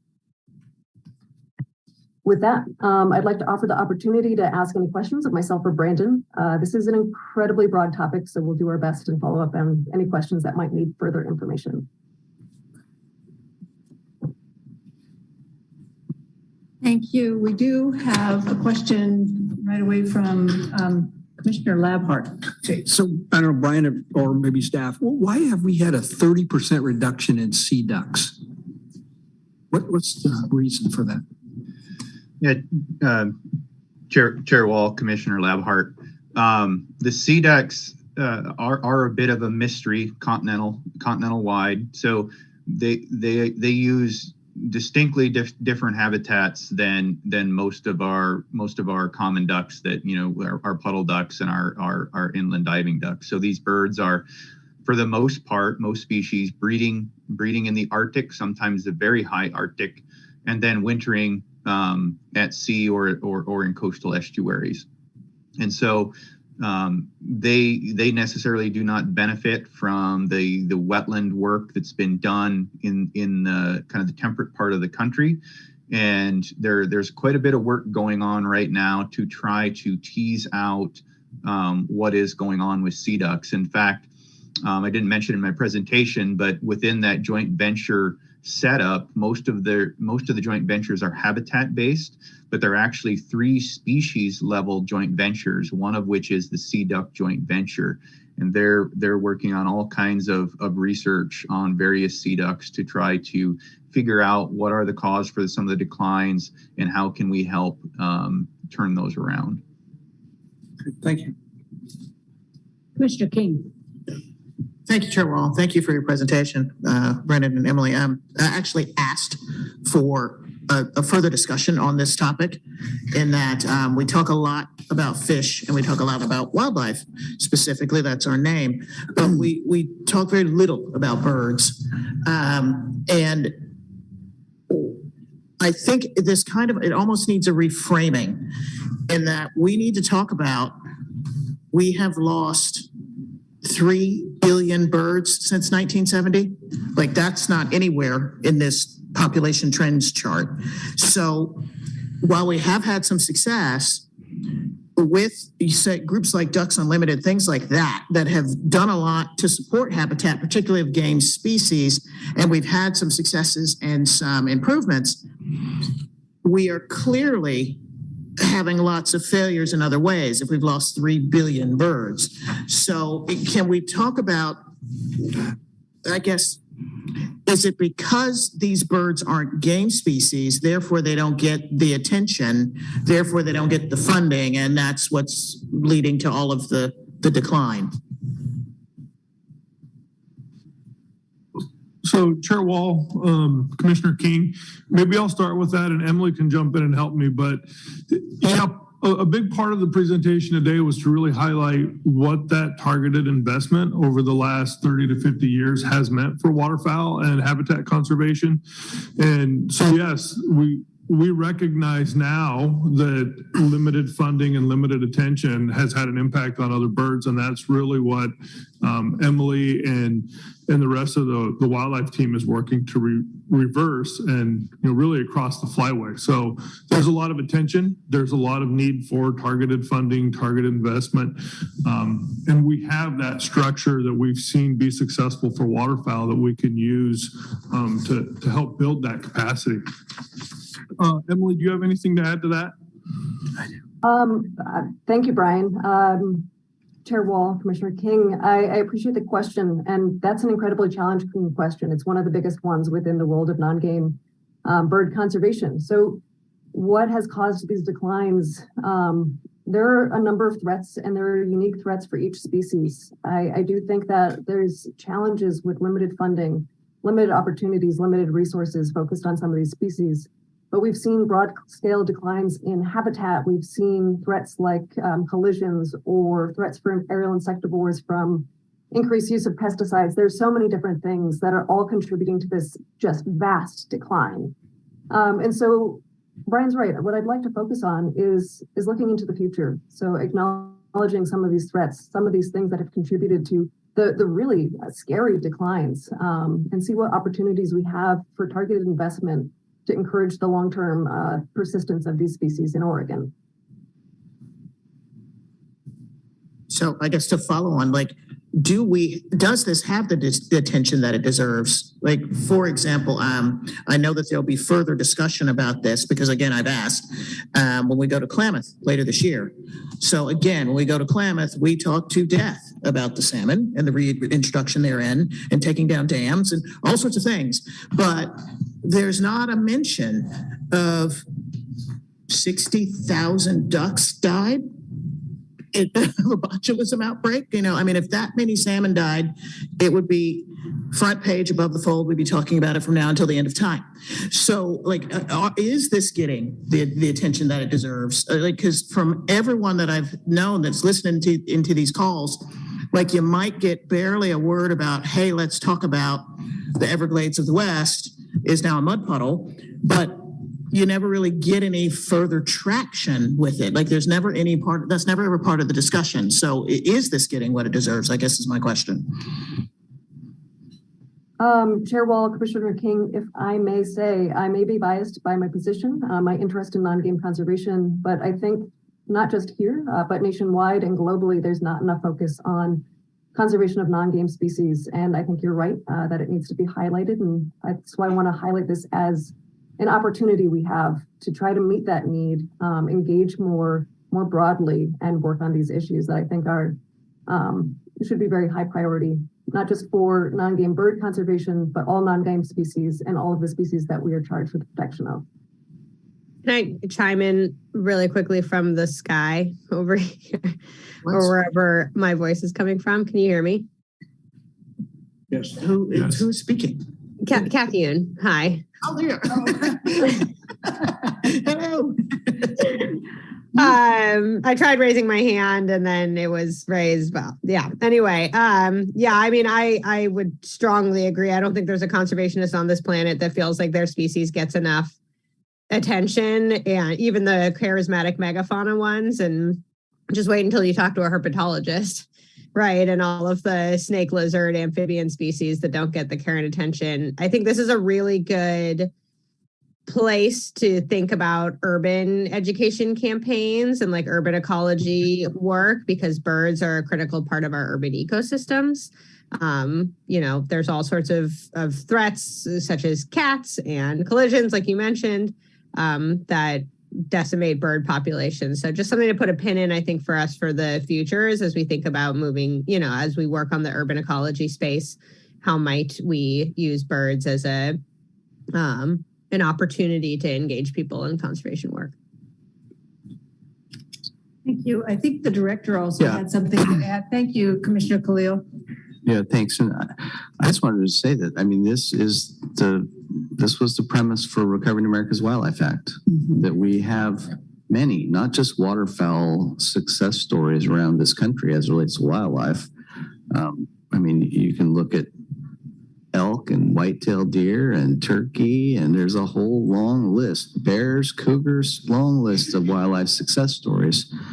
But those success stories, first, they take many generations. They don't occur over the span of, certainly not over the span of one director's tenure, let alone one individual's career, but they take investments. And where we've seen and we have the interest in making those investments, like in waterfowl, like in some of the other game species, we can make real progress.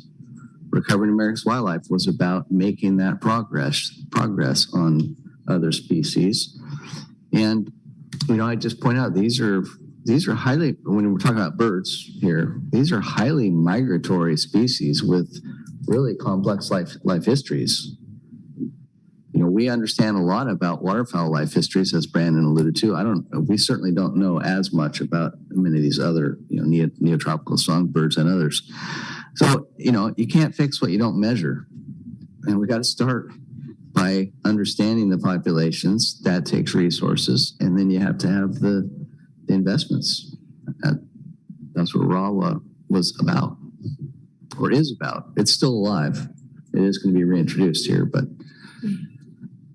so that's it. Thank you. We have a couple more questions. Thank you. Three, actually. So let's go to Commissioner Hatfield-Hyde and then King and then Zarnowitz. Yeah, I just think this is following up some on what Commissioner King was saying. This intersects very closely with our conversation yesterday about water. So we could use Klamath as an example of this, and those birds that are on the lower Klamath refuges are third in line between a couple of endangered fish species. And currently in Klamath right now, the endangered fish are even fighting against each other for water. So the suckers or Chwam in Klamath Lake are in conflict with the salmon flows downriver. So we have litigation, I think, as of day before yesterday again on this. It goes on and on and on. But that means we're prioritizing fish who have deep needs over birds, right? So do we need to work together?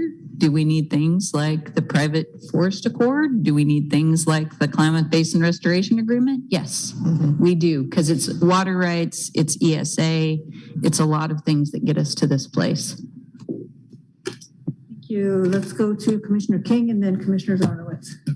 Just thank you, Chairwell, and thank you to all of you. I've mentioned this to a number of staff that I was given the opportunity by Chair Wall. She asked me to pick a topic for the ocean and climate change, and this is the topic I chose.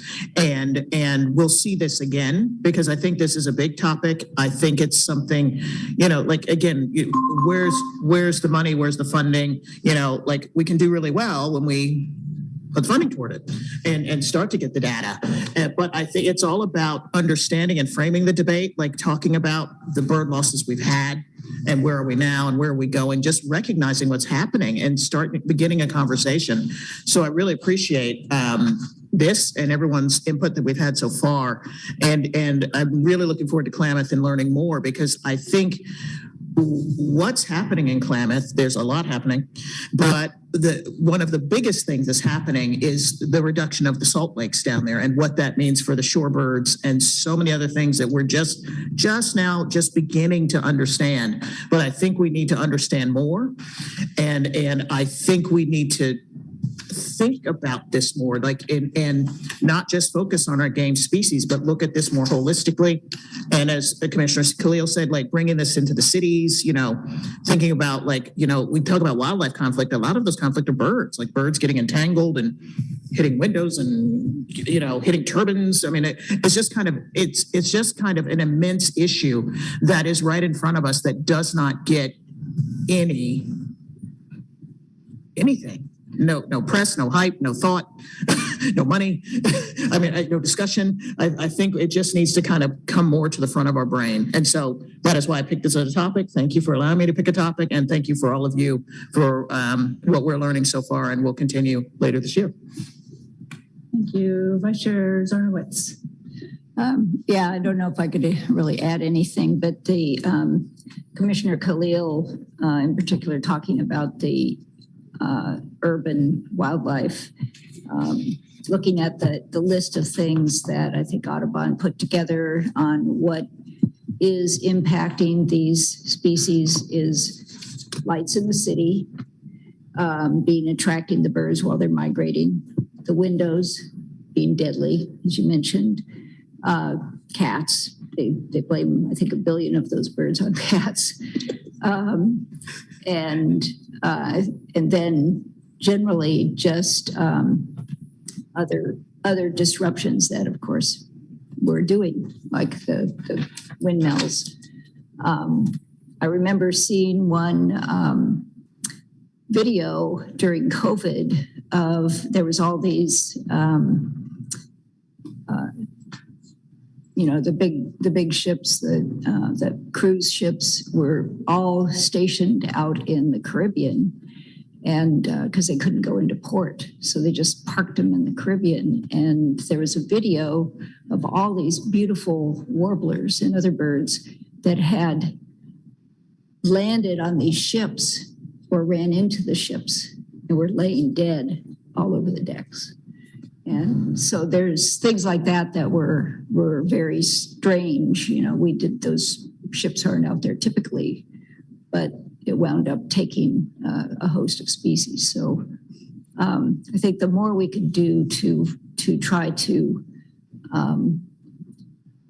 find the ways that we can reduce the lights of cities, change the lights on the antennas and things like that attract birds, and anything else that the department can do would be great. So that's all I say. Thank you. I have one quick comment. There were some great comments already, and I won't repeat those. I have one as I listened to you, Brian, and the staff that were talking on this presentation, it just amplified, as somebody else said yesterday, the importance of water. These things are so landscape scale issues. I do have one question. Did I hear that you talked about, and I think it was Brandon that was talking about it, that we're looking at harvest and response to different kinds of harvest schemes, but we're not directly measuring habitat. Is that what is the case? Because that seems, it is habitat that we need. So could you just explain that? Yeah, Chair Wall. Specifically in the modeling framework that's set up to push out the regulatory packages based on all of the inputs, not all of those have a direct input of habitat, but we certainly are monitoring it. The Fish and Wildlife Service every year flies surveys all across the continent in the kind of the breadbasket of the breeding range for waterfowl, and they're counting ducks and they're counting ponds. And so it's monitored for sure.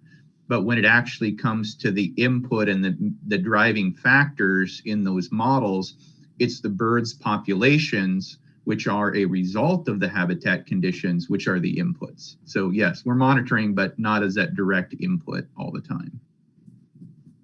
Thank you. Appreciate it. I think that's it. Yeah, just one last quick question. Thank you. Go ahead, Cheryl.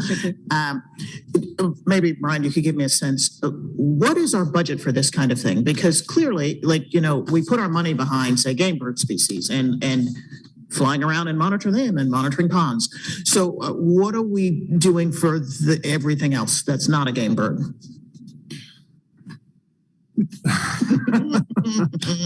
Chair Wall, Commissioner King, I don't have budget numbers on the top of my head. We are trying to make investments in our non-game programs and looking for ways to invest both with general fund dollars, with Pittman-Robertson dollars, and we're trying to be inclusive. Funding is a challenge, and so I can get some further budget numbers for you, but I I've not been sitting in this chair long enough to have Fair those enough. numbers. I mean, do you have a sense, like, is it a 10 to 1? Like, I mean, do we fund game birds a lot and the rest is very little? I mean, So our specific game bird budget is there's some direct money that comes in that's in dedicated pots of money for upland birds, for game waterfowl. And so those pots are specific for those. And then we're using other funds to fund the rest of our conservation work, which tends to be inclusive conservation work. Birds are a part of Emily's position, but not the only thing she works on. She works on herps and reptiles too. And so it's a little bit different in the way those positions are set up because of the way funds come in and because of the dedicated funds that hunting and stamp dollars are providing for game birds. Thank you. Just say something. Go ahead.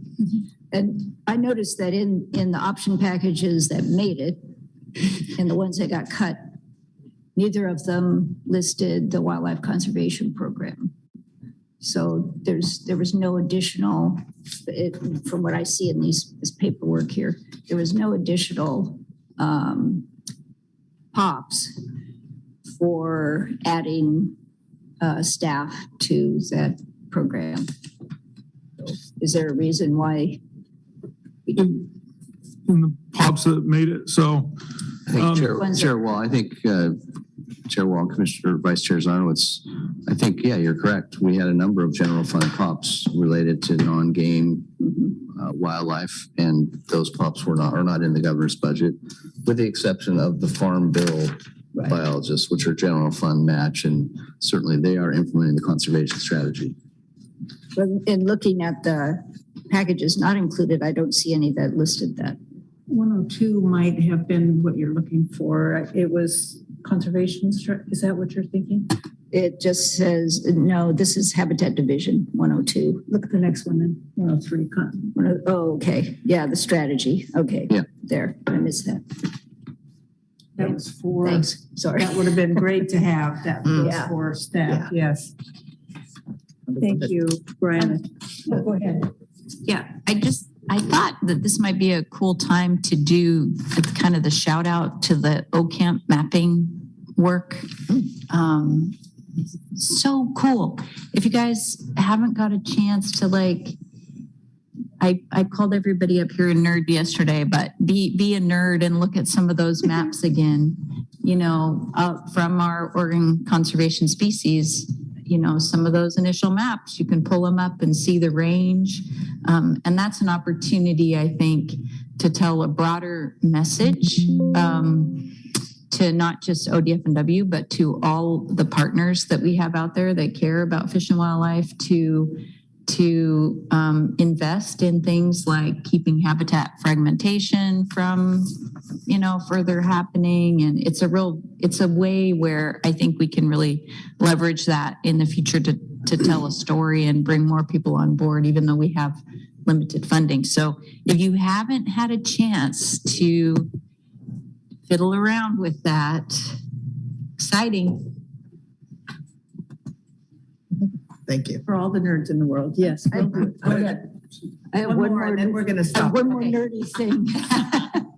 There's, and I'm sure Emily knows of this, but there's a website that you could actually see the radar maps of the birds migrating north and south.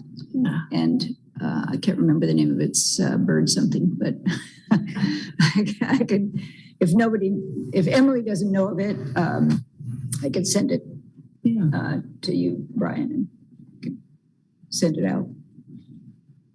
I may add that I'm aware of it, but I also cannot generate that name right now off the top of my head, so I can circulate that resource later if it helps. Okay, great. It's really fun to see. Thank you.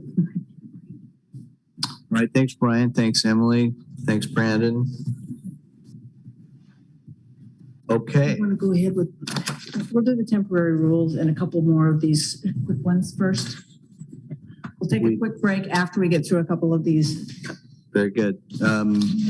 Commissioners, we do have Sustain, yeah. a total of 9 temporary rules that need your ratification. 7 of them are shown on the TAN agenda, and then there's 2 in a supplemental memo. So we do need a motion and approval of those, and I'm happy to answer any questions you might have. Seeing no immediate questions, is there a motion on this one? I'll make it. I move to ratify the 9 temporary rules set forth February 17, 2023 agenda, and on the 2 temporary rules set forth on the supplement. Well, I'm reading the old motion, I guess. So I move to ratify the 9 temporary rules set forth on February 17th, 2003 agenda. No, just Chair Wall, Chair Wall, I just wanted to clarify. So the motion, there's 7 on the agenda, and then there's 2 on an additional memo that you all should have read. So there is 9 total, but only 7 are on the agenda that Commissioner Laphart referenced. The other 2 are in the memo. So it should get read like it is on the draft. On the draft. Motion. okay, I'll just do it again. I move to ratify the 7 temporary rules set forth on the February 7th agenda and the 2 temporary rules set forth on the supplemental temporary memo dated February 17th. Better. Thank you. Is there a second? Second. It's been moved and seconded to ratify the temporary rules as read into the record. Those in favor, could I get a thumbs up, please? All 7, Michelle. Thank you. Let's go ahead with minutes as well. Are there any changes that any of you would have to the minutes that came to us ahead of time? Seeing none, could I get a motion on the minutes, please? I move to approve the January 13th, 2023 meeting minutes and with continued authority to correct grammar and punctuation. I'll second it. Thank you. It's been moved and seconded to approve the January 13th minutes as read into the record. Those in favor, could I get a thumbs up on this one as well? All of those are in favor, Michelle. Thank you. And let's take a 5-minute break, and then we will come back and do agenda item B. We'll do the Commission updates and other business and public forum and commission update. Actually, Got to run for it. thank you. 5 minutes.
I don't know of any unless one of the commissioners had something that we haven't heard about.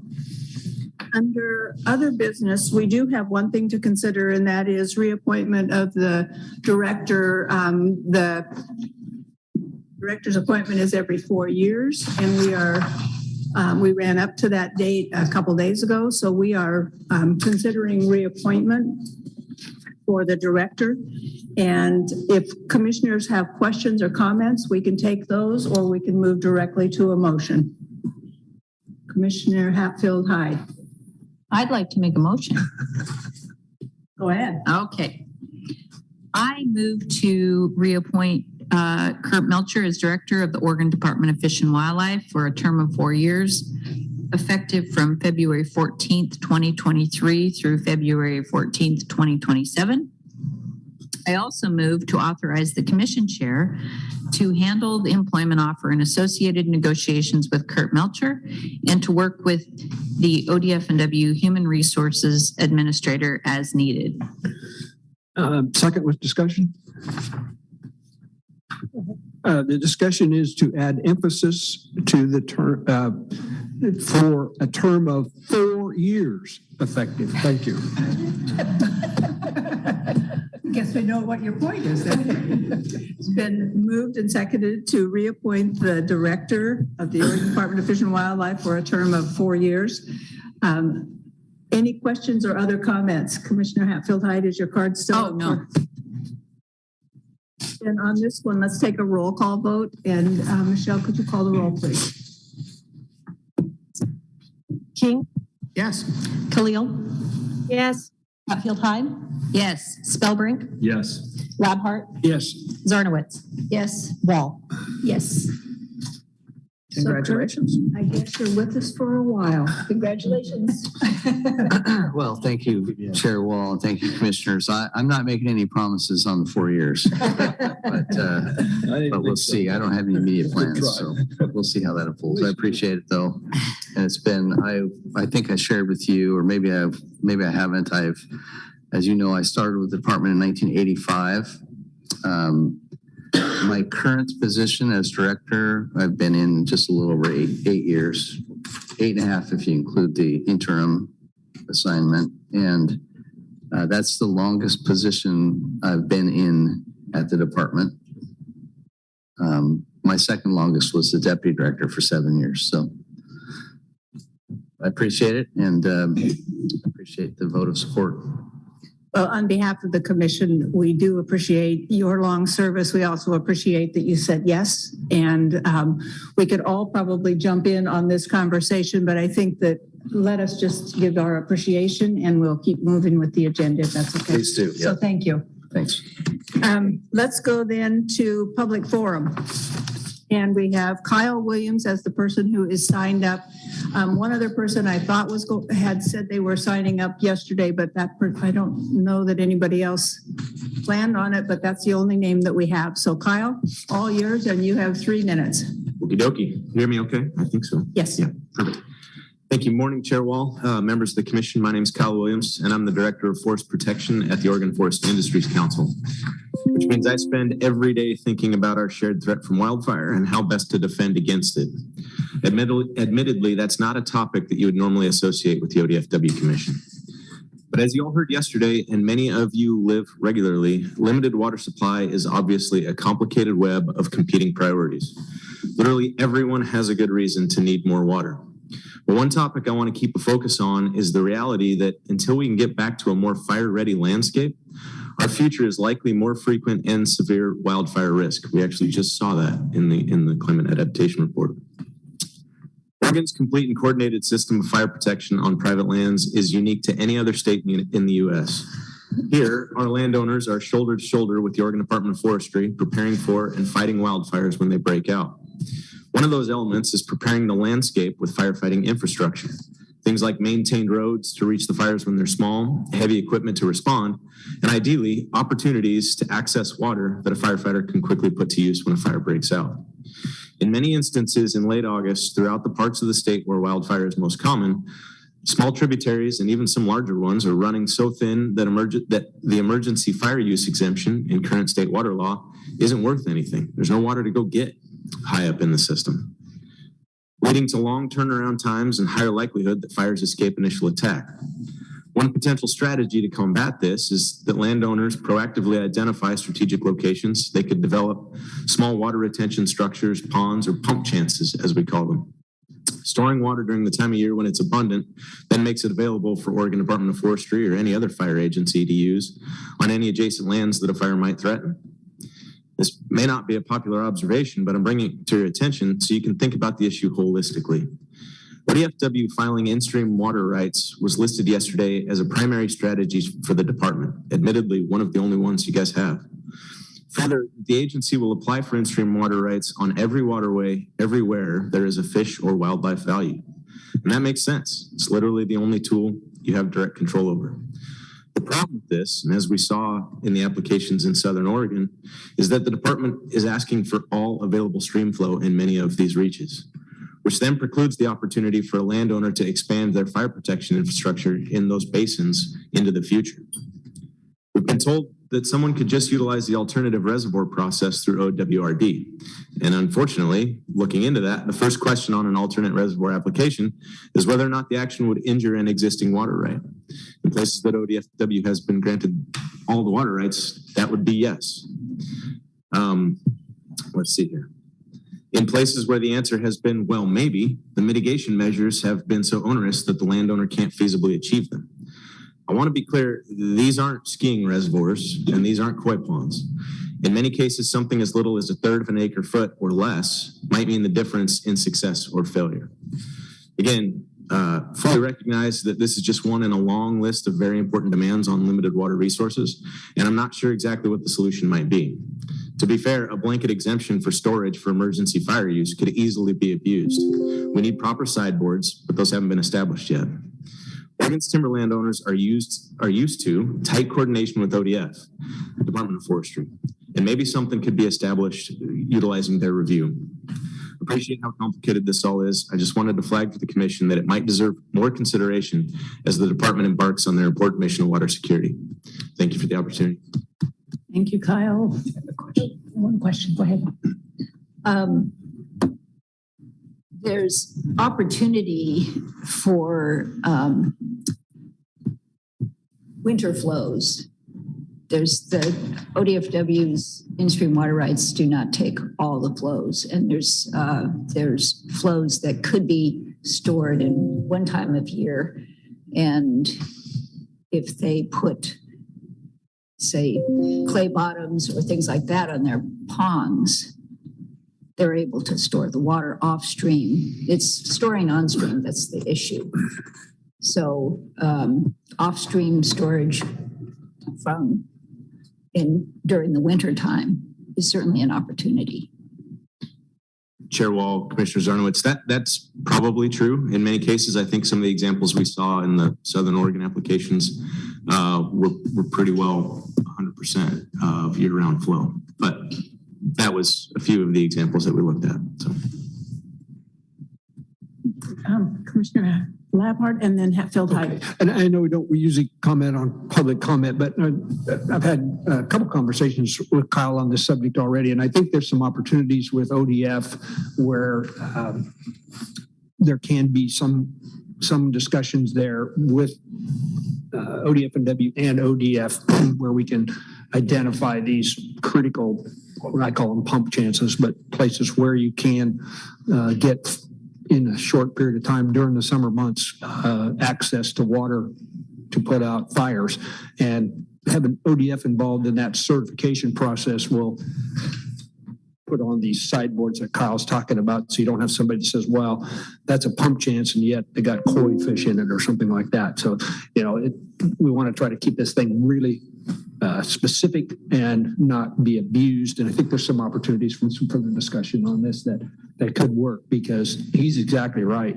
I spent 35 years in fighting fires, and you've got to have these pump chances to have any chance of trying to stop some of these fires from getting out of control. So I think there's some opportunity here to make it work. Thank you, Commissioner. Commissioner Hatfield-Hyde. Yes, my understanding is that some of these filings, I know Chandra's in the room, so maybe it'd be okay just to ask, some of these recent filings do include winter flow. in Lake County and yeah. That was my understanding. And yeah. Yeah. Okay, thank you. One more comment. I mean, I'm familiar with this, spending quite a bit of time on private timberlands in the Sluts area and stuff. And I, still, I can tell you right where the roads are. There's a sign up on the ridge that says water and it points down, we refer to it when we're talking about, well, I'm up there by the water road at the 3 mile marker and stuff like that. So, and I've, seen a lot of those are on flows. They're all year-round flows, but a lot of them aren't fish-bearing streams or anything. They're coming down fairly steep grades, and they'll be just, they're near one road. There'll be a pocket in there where there'll be a place where they can, pull water out of if they need it for emergency fire protection. Anyway, very familiar with it. Looks like a good idea to keep some up. Yeah, Chair Wall, Commissioner Spellbrink, that's right. I mean, typically, we're not talking about a pond in the middle of a medium fish stream. We're talking about high up in the system, small opportunities. And really, this is looking forward, right? To your point, Commissioner Zarnowitz, in a future with even less water than we have now. Right? If we aren't thinking ahead, or we've closed the door on the ability to identify these opportunities, that's what I'm trying to make sure we've got a system set up to address. Thank you. Thank you.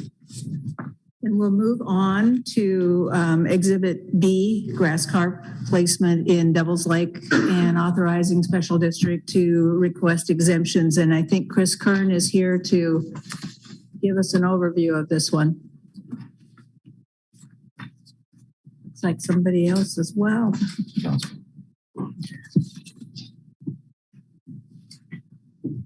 And Chris, you'll be ready to introduce the other person since I wasn't able to. So sorry. Go ahead. Thanks. Good morning, Chair Wall, for the record, and Commissioners, Director Melcher, for the record, Chris Kern, West Region and Manager.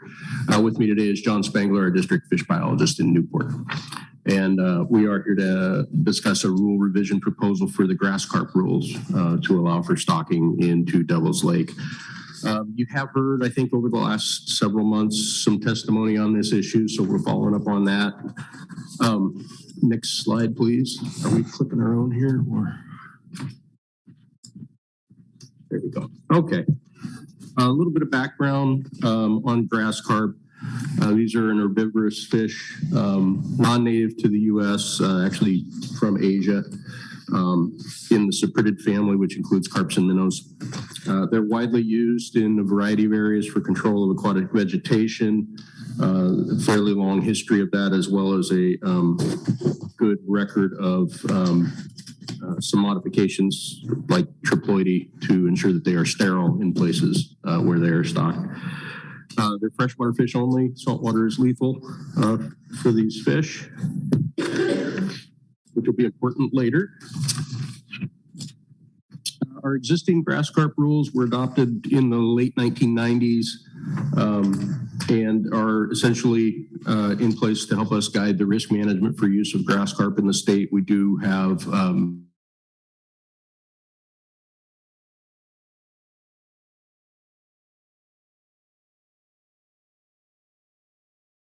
that we're talking are containment-based measures, which are measures to keep those fish where they are placed and have them not go elsewhere. Things like screening requirements where necessary, considerations of whether it's a floodplain. A sort of a separate risk management issue within that is the stocking rate, in that not putting more fish in there than are necessary to appropriately manage the vegetation. We'll talk about that a little bit more as well. And some of the really important measures I mentioned, the sterile triploidy, sterility and ensuring that fish are not going to reproduce, and also that they're disease-free. These are coming typically they're not produced in state, so they come from another location when someone purchases grass carp for these purposes. So we'll get into a little more detail on some of those factors in a bit. There is a history of this issue in Devil's Lake. Prior to the existing rules, back in the 1980s, the Commission had approved some stocking of sterile grass carp in Devil's Lake. There were 3 stockings between 1986 and 1993, totaling around 32,000 fish in total across all 3 of those stockings. It did work for controlling weeds or in aiding in control of weeds, and essentially complete control of the weeds or of many of the aquatic weed species, but not all, over that time frame. You can see a couple of pictures on the frame there. The upper, which from here is actually harder to see than I thought. Lily pads along the edge, but a lot of aquatic weeds out in the middle of the water column. And then after, you see the lily pads remain, but the other vegetation had been reduced.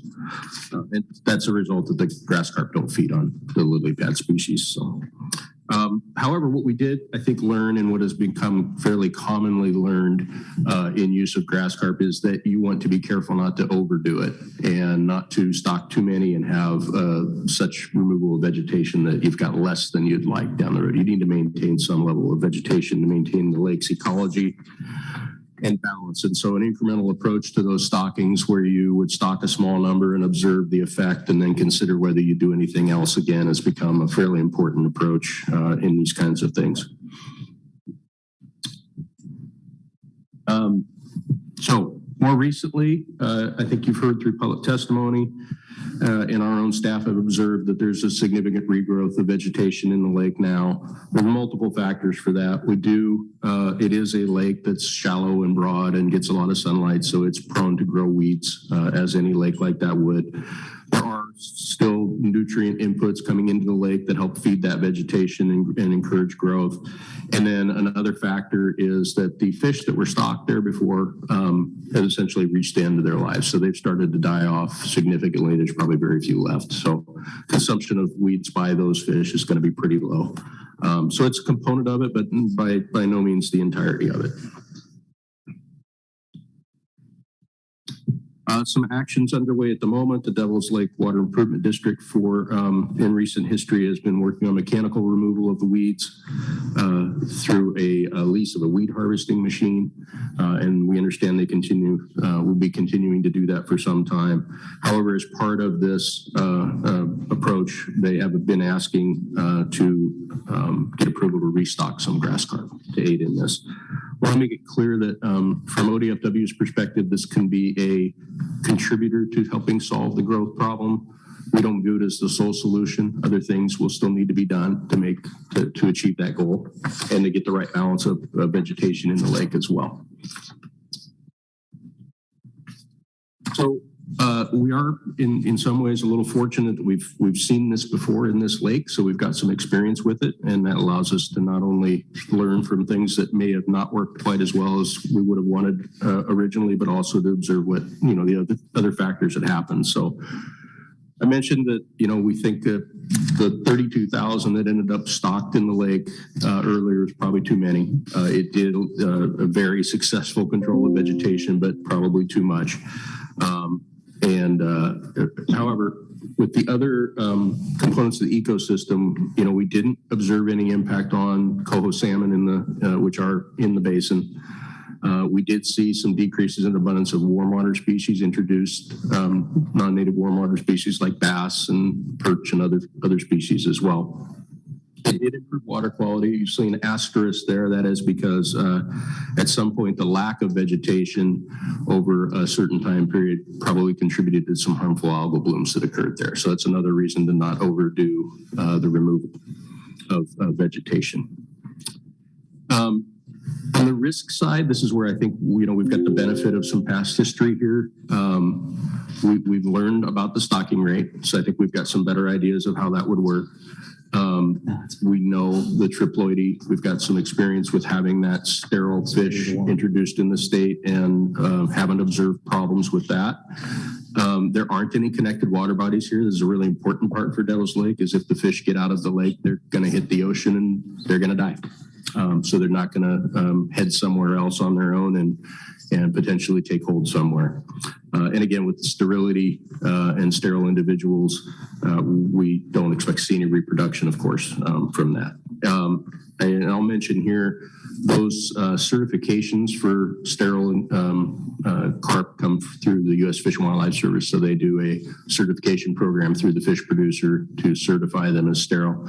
And then there's typically a private or university lab that would do disease testing and provide certification. And we require both of those as part of the permit. So So we would not allow stocking without those certifications. And then another aspect of the risk management is just making sure that people understand that they need to leave those fish where they are if they encounter them. It is currently illegal to harvest grass carp out of Devil's Lake already under our permanent rules. But some public education on making sure those fish stay put, don't move them around. I'll move to. So the proposal you have in front of you today is our current rules have worked really well over the years. They are, they've been around for a while now. I mentioned the late 90s, the first drafting of it. But we're in a situation here with this one that this doesn't quite fit. And, we worry sometimes about unintended consequences if we open up a whole series of rule changes. So we've taken a very narrow approach here and really only proposing a change that applies to Devil's Lake. And so you'll see the draft rule essentially says that the department may consider permitting the stocking under terms and conditions that we would apply. Very narrow, very straightforward. We didn't want to inadvertently change something in the rest of the rules that would apply statewide or something, so we took that approach.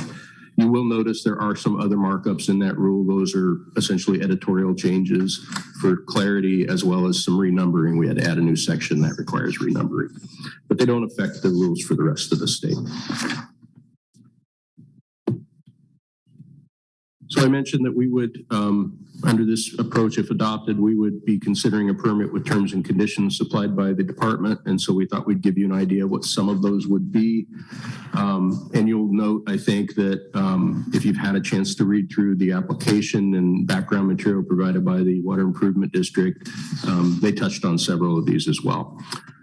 So again, I mentioned we would require that they be certified sterile and disease-free. We would work with a low initial stocking of those animals and follow up with monitoring later through the Water Improvement District to kind of watch the vegetation in the lake and see how things are progressing before considering stocking again. But we would have that as an open discussion as to if there was a few more fish needed to be added to kind of incrementally adjust that, we would be open to looking into that under those conditions. I've already touched on a few of these, so I'll just be very brief. Again, containment-wise, this is a lake that leads to the ocean. And so it's got a pretty good scenario here if you're not going to have fish migrate out and end up somewhere where they take hold. We will review screening requirements. I will say that in the last iteration of stocking in Devil's Lake, we didn't find them to be necessary, and we haven't observed them taking hold in any of the tributary waters either. So we'll do it, but I just want you to know we don't anticipate there would be any. And then the other, one of the other key components, not the only, but one of the other key ones is work with the district to get some signage posted to let folks know that they can't be harvesting or catching or moving these fish, and making sure that outreach is done. Again, it's already in permanent rule, but I think, we see some value in making sure that folks around the edge of the lake and participating in boating and things know about it. With that, I think we have a draft recommendation and draft motion for you, which you probably have in front of you. So maybe I'll just skip through this slide and say that we're open for any questions you may have. And we do have Josh Brainerd from the Water Improvement District here as well. So. Thank you. Commissioners, questions? Commissioner King. Thank you, Chris. Question is the weed, is it invasive? Chair Wall, Commissioner King, it's an interesting question because it tees up a nuance that I've been thinking on for a while. There's invasive and then there's non-native.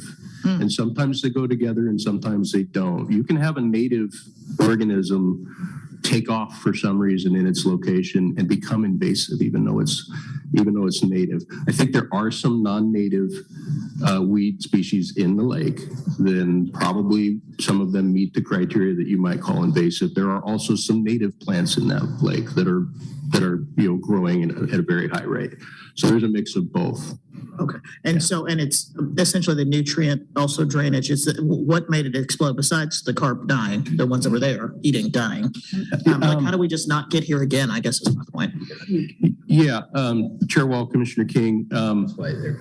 So my understanding of water quality and aquatic vegetation is relatively limited, but there is a history of nutrient loading in the lake, and there have been multiple efforts and discussions through the community that lives around the lake about sewers and septic tanks, as well as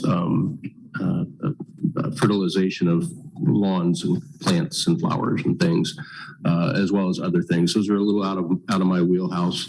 And so I think, you might have to ask some other folks that might be here about, kind of what have been going on to try and fix those. But as I tried to indicate, there have been efforts, and I think they have made improvements over time. So I should say that. It's just not my area of expertise. John, do you want to add anything on that? No, I'm same thing. Same boat. Yeah. But again, I think our goal here would be to consider allowing this if you adopt the rule change, but to continue to work with the folks around the lake and the district to encourage continual progress on that. It's out of our sort of area of authority, but we certainly can work to try and encourage that. That doesn't completely answer your question, I know. Commissioner Labhart. So I know we're going to have public testimony, Chris, but I just want to maybe try to head off what I'm potentially going to hear on public testimony. So on page 4 of the 7 of the draft rule, it says grass carp were legally stocked in Devils Lake, Lincoln County prior to 1993 and may continue to be stocked subject to terms and conditions determined by the department. So that additional wording that was added to the OAR is specifically the intent to provide that flexibility to work with the department and the district in determining how this process is going to work, right? I mean, you didn't want, in my opinion, you didn't want to be too prescriptive here, but you wanted to provide that flexibility so that you can work through any issues. Is that a fair statement? Chair Wall, Commissioner Labhart, to a degree, I think it was also a desire to keep it relatively simple. If you look at the remainder of that rule, there are bullet after bullet, literally, of the different requirements. Our intent is really to stay pretty close to those. And if you kind of cross-reference with what I said our terms and conditions would be, that's kind of where we're wanting to go. It does give us a little room for some flexibility, though. I mean, the acreage size that's in our other rule, the stocking rate discussion. So there is some flexibility, but I think it's twofold, really. It's quite simple and narrow, but there's a little bit of room in there for us to work. But I just, for your all's knowledge, I think our intent is really pretty closely in line with the rest of that rule in most places. Okay, thank you. Chris, I do, before you leave, I do have a few questions myself, and this one keeps coming up over the years. So I've encountered it before. So I do have a few questions. It's clear to me how important this is to the people that live around the lake and in the Lincoln City area. And I think is an important one to bring to us. I also know that the other part of our job is protecting our species and trying to avoid the downsides of introducing non-natives, because that can be really risky. We see it all the time. And the coquille is the one that's burning in my brain right now. So that's where a lot of my questions come from. And one of them is, how do we avoid having this be, we did this in the 80s, we did it in I think 93. How do we avoid having this be the permanent solution? Chair Wall, good question. I can give you a couple of my thoughts, I guess. I think one is, unless directed otherwise, we would continue to carry the message that this isn't the fix. It can be an aid for some period of time, but it can't be the sole solution. As I said earlier, we've got a set of authorities associated with fish and wildlife, not so much on the water quality side. But I think clarity of intent in terms of what you all think this means relative to long term might be a helpful thing to consider in that regard. I don't know if that helps. I have a couple more questions that'll get to another piece of it, but let me ask one just about the rule, just to be clear, and this might be one of the ones that comes to you, Director Melcher. Is there any change in these rules that would mean that a proposal, either for Devil's Lake or one of the other places where this is allowed, would not come to the commission in the future? Chair Wall, There are circumstances within that current rule that would allow the department to stock for certain conditions like small ponds.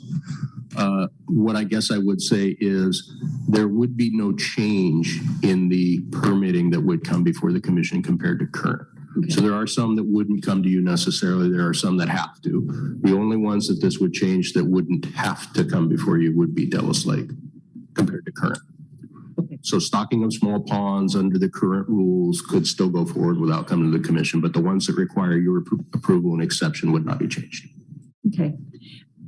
And I'm not today going to recommend that we take on that question, that rule, and make a change to what's currently in the rule, though it clearly is, at least from my perspective, important that any introduction, these introductions, it's important that they get to the commission, I think, just because it's so risky and so there's such a downside. Another question that I would like to ask is, how do we make sure that with the boats that are on this lake, how do we make sure that they're not carrying any of this invasive grass elsewhere? That's a good question, Chair Wall.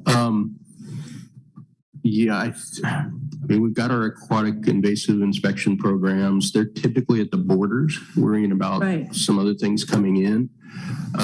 There are the new requirements for clean, drain, and dry under Marine Board, where folks are to drain their bilges and dry them off before moving, pull the plug, and those kinds of things. But beyond that, I'm not aware of too much else going on. I would say I'm not aware of anything relatively new in the region. John may contribute here. But where I'm going is it is likely that any of that will happen in the future has probably already happened. In that, you know, weeds probably have already moved around between lakes if they're going to. They probably already have. And they probably ended up, whatever isn't supposed to be in Devil's Lake probably got there through that sort of vector as well. I can't say that answer is entirely comforting, but I understand, but to be honest, I think it's true. So anything you would add, John? No, Chair Wall, I think Chris covered it very well. And the district may want to speak to that when they come up. The last question I have, at least for now, is it's always good if we can try to address the underlying problem. And I wonder if, the septic, lawn fertilizers, other things would tend to feed this grass and be a nutrient source. So is there any kind of control that we are doing? Have we made headway on this? It has been around for a long time. So are we making headway controlling that underlying problem? Chair Wall, that'd probably be a question that Josh Brainerd with Devil's Lake Water Improvement District could answer much easier. Yeah, Chair Wall, I'd add, I am aware that the district's been doing a lot of water quality monitoring over the years. They were essentially formed as part of their purpose was to do some of that, so. Okay. I think we have one, Commissioner Spellbrink. Are you going to come back up after the testimony? Okay, I'll wait. At least we have that chance to ask them back. So thank you. And we do have two people signed up for testimony. Tina French first, and then Larry Brown afterwards. So. Good morning, Chair Wall and Commissioners. I am Tina French. I am the Devil's Lake Water Improvement Board Chairperson and have been, I think I'm on year 9. Unfortunately, that's okay. I have had the privilege of, I was born in Lincoln City and raised on Devil's Lake. So I was there when we introduced the grass carp. I was there when you could practically walk across the lake because we had a weed issue. A couple of things that I wanted to bring up that were asked and talked about, I believe Commissioner King asked, is we have a new aeration system in the lake. And I believe that is a major contributor to this weed outbreak because our water quality is superb. And the reason we put that aeration system in is because of the harmful algae blooms that we were getting post no vegetation in the lake. And in the 2016 to 2018, we had some really, really devastating algae blooms.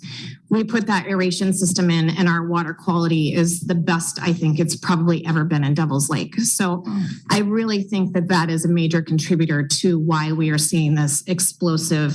There's a lot of oxygen in the lake, and we do have nitrogen in the lake. And we continue to figure out ways to mitigate that. As your staff testified, it's a challenge. We've done studies over the years of, do we have a septic issue? Is it a fertilizer issue? We have never had any positive tests for septic leaking into the lake. We've done dye tests over the years. We have had some major sewer spills from the municipality of Lincoln City from their pump stations failing. Those have all been replaced. I would say in the last decade, they have spent a lot of money on infrastructure to replace those. So I don't expect to see those major spills from stormwater overflow. So how do we avoid it being a permanent solution? I don't know.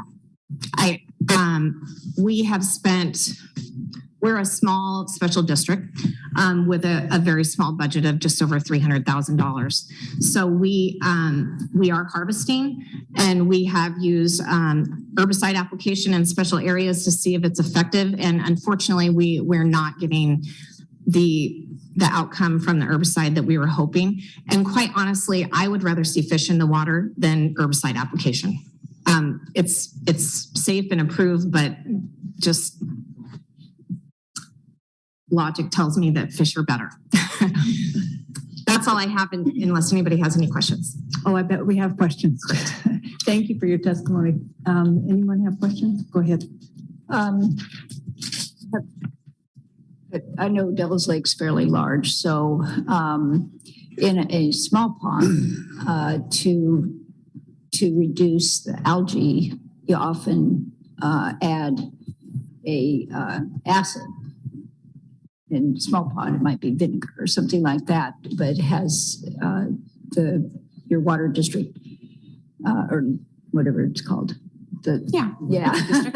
Anyway, have you folks tried to acidify the water a little bit more, or what's that can reduce the algae, possibly even reduce the weeds? We have not, to my knowledge. I know that before I came on the board, I attended the meetings and read piles of reports on options to control the algae. And the aeration was one option. I believe alum was a second option. And I should say that I am not a water biologist. I'm a garbage girl that volunteers on a lake board, but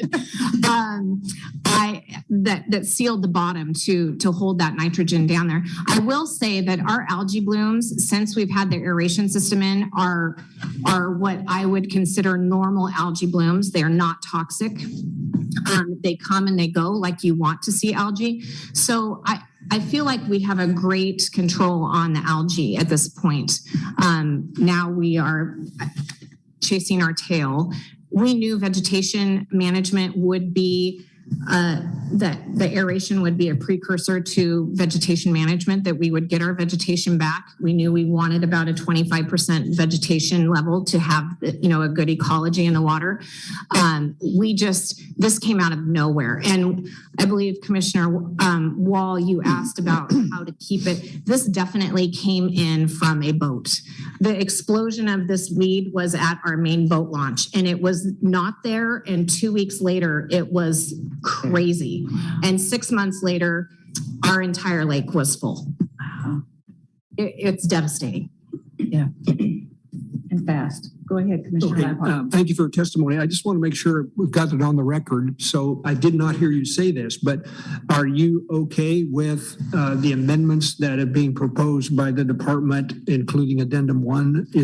As a representative of the board, are you supportive of those modifications? Yes, sir. Okay, thank you. Commissioner King. Yeah, thank you, Chairwell, and thank you for answering our questions and explaining it, because I was a bit confused confused as to what in the world happened and what happened so fast and why it was so drastic. So, and I think both Chair Wall and I were trying to get to the bottom of like, what are we doing? Are we chasing our tail? Is just going to just happen again? And like, so yeah, thank you so much for your comments and answering our questions and understanding that it came from essentially an invasive. Like that was what I was trying to get from Chris.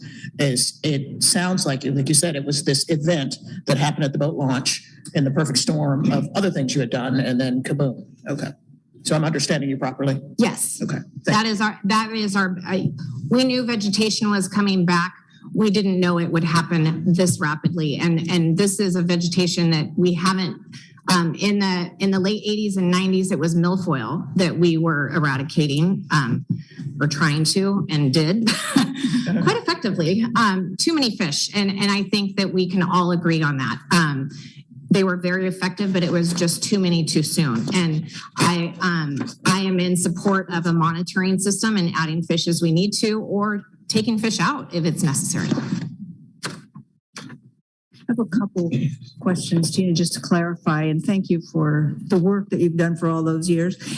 The sewer spills from Lincoln County, it sounds like those are controlled now.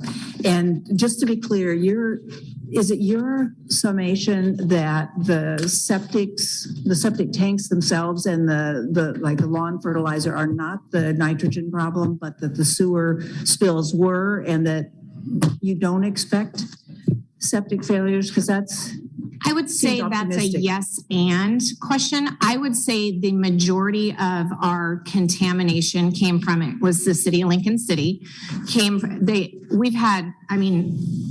I've lived in Lincoln City well over 50 years, and we have had significant sewer spills into Devil's Lake in my lifetime. And I imagine before that, there was more. But with that being said, Lincoln City has invested a lot in their infrastructure, updated all of their pump stations along Devil's Lake. There have been 3 LIDs implemented around Devil's Lake since I've been on the board, and I believe more before I was on the board. So we have made progress. I sat on a subcommittee of the Water Improvement District that was the sewer committee to look at sewering the east side of Devil's Lake, which we have a large population on the east side of Devil's Lake. That's where I live, and we're all septic. And the cost to do that was so prohibitive, along with in the middle of our investigation and trying to form an LID or some sort of connectivity with the county and the city and bring that in there. The east side of Devil's Lake, I should say, is outside the city limits. So that makes it extra challenging.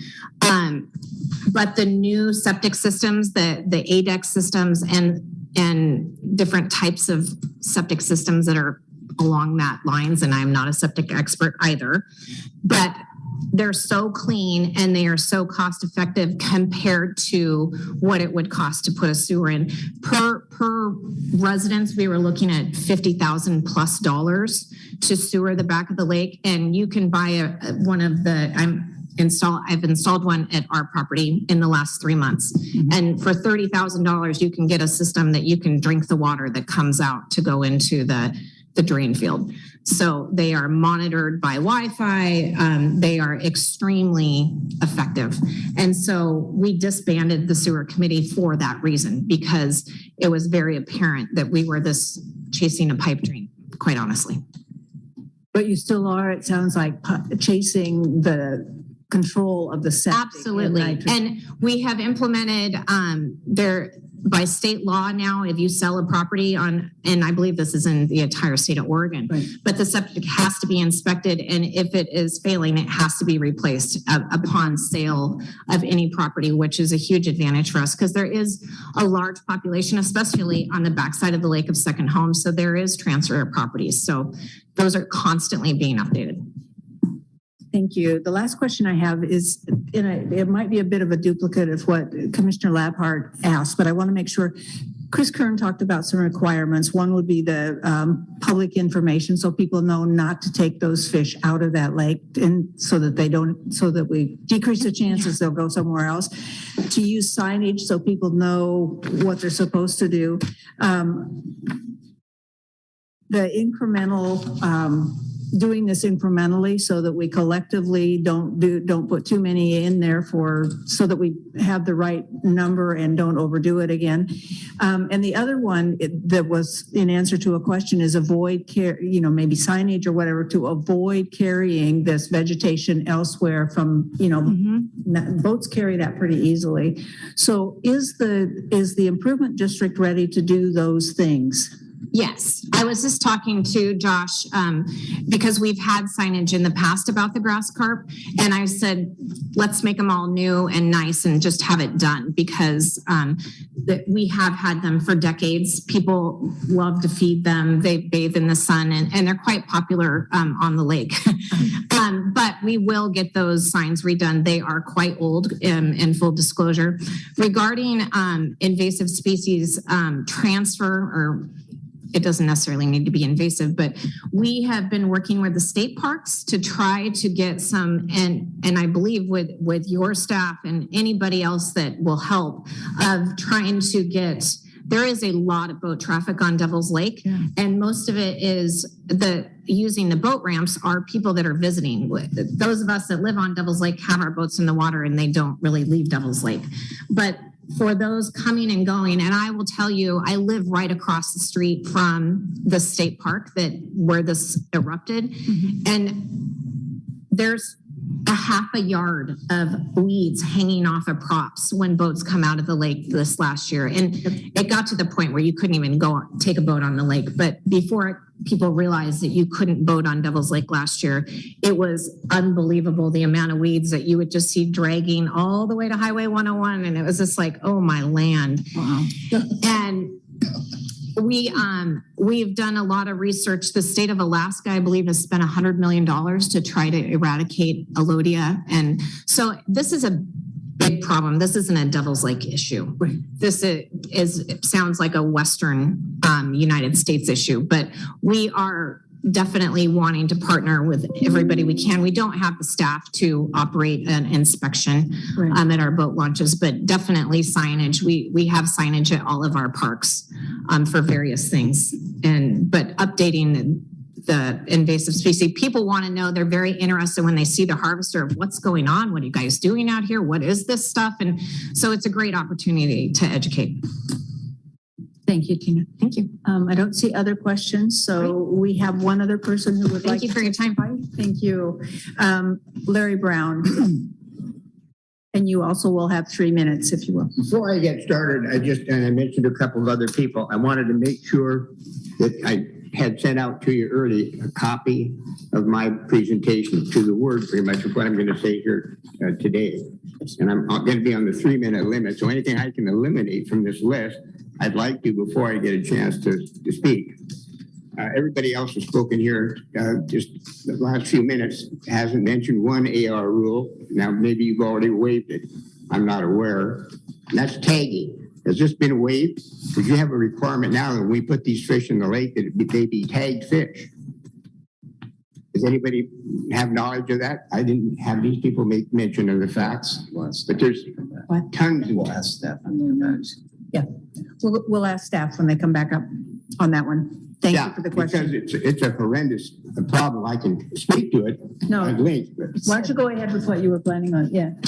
I thought it said in our report here that they would be pit tagged. Right. I saw that as well. Yeah, pit tag. I've talked to the director of fisheries. I've talked to everybody else about it across the country. We're the only state in the United States that requires pit tagging. Several $100,000 more it will cost us to put fish in the lake if we have to pit tag. It triples the cost of the fish.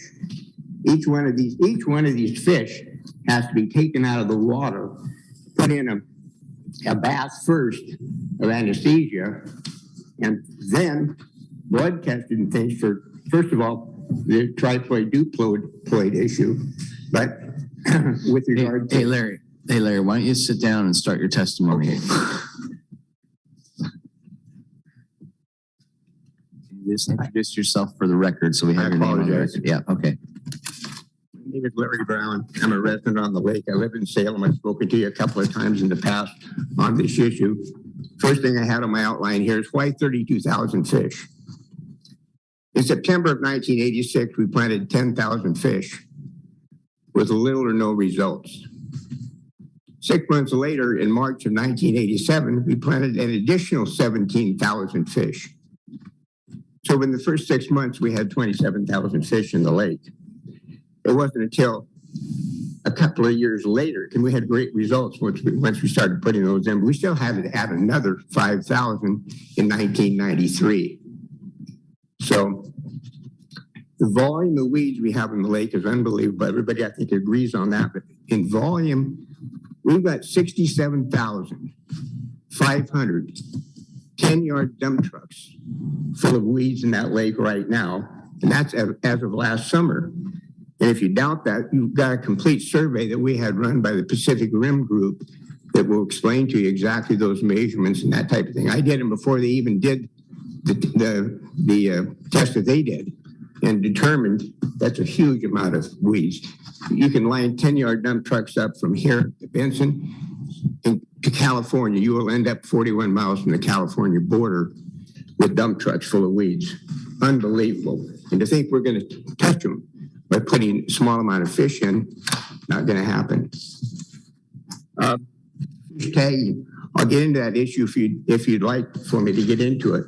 But fish tagging just totally unnecessary in this situation. I sit down and talk to Mike Harrington, the Director of Fisheries.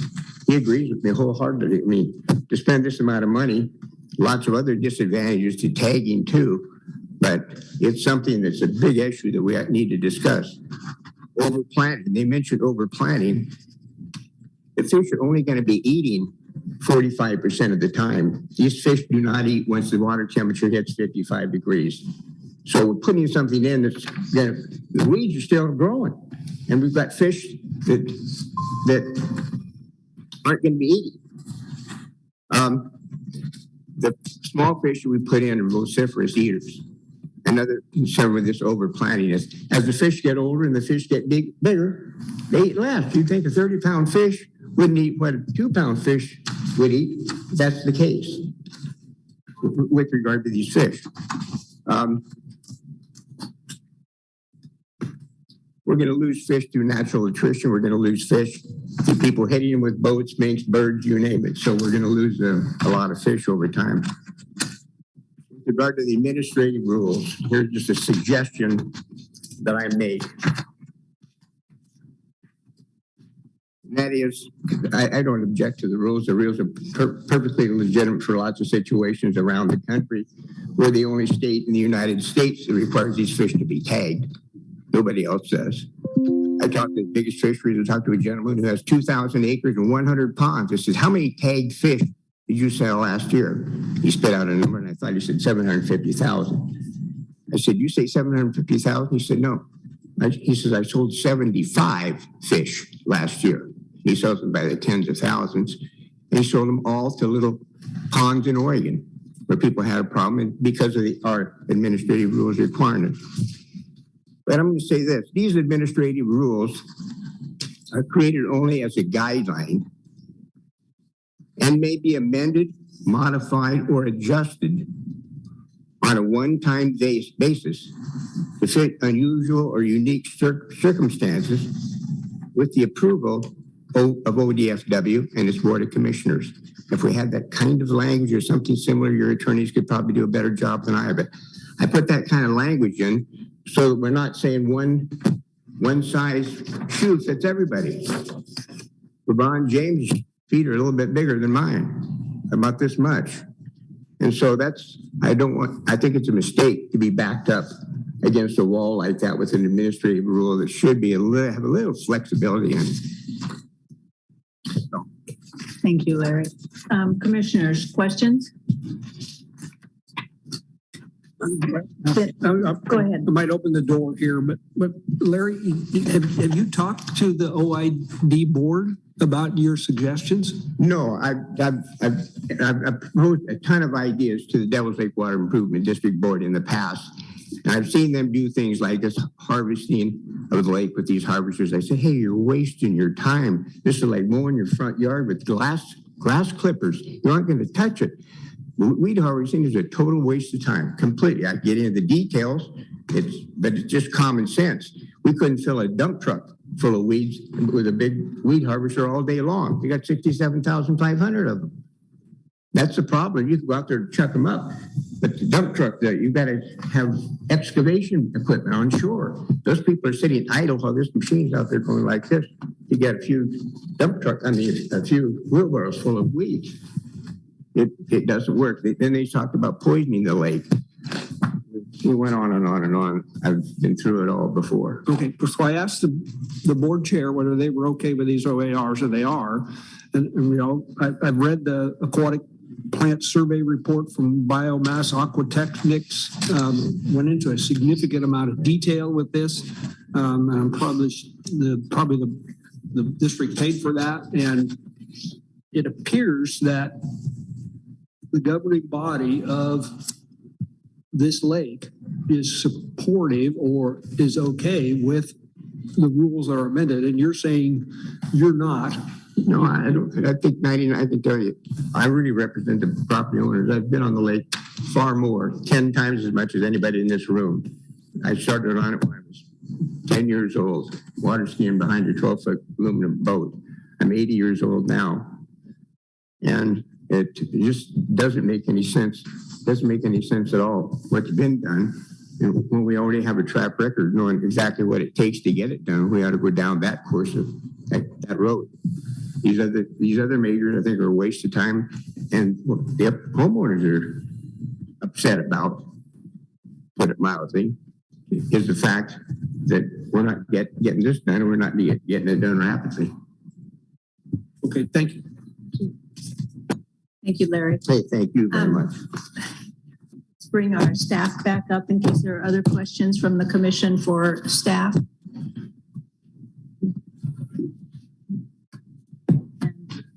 I don't see other questions, so there we go.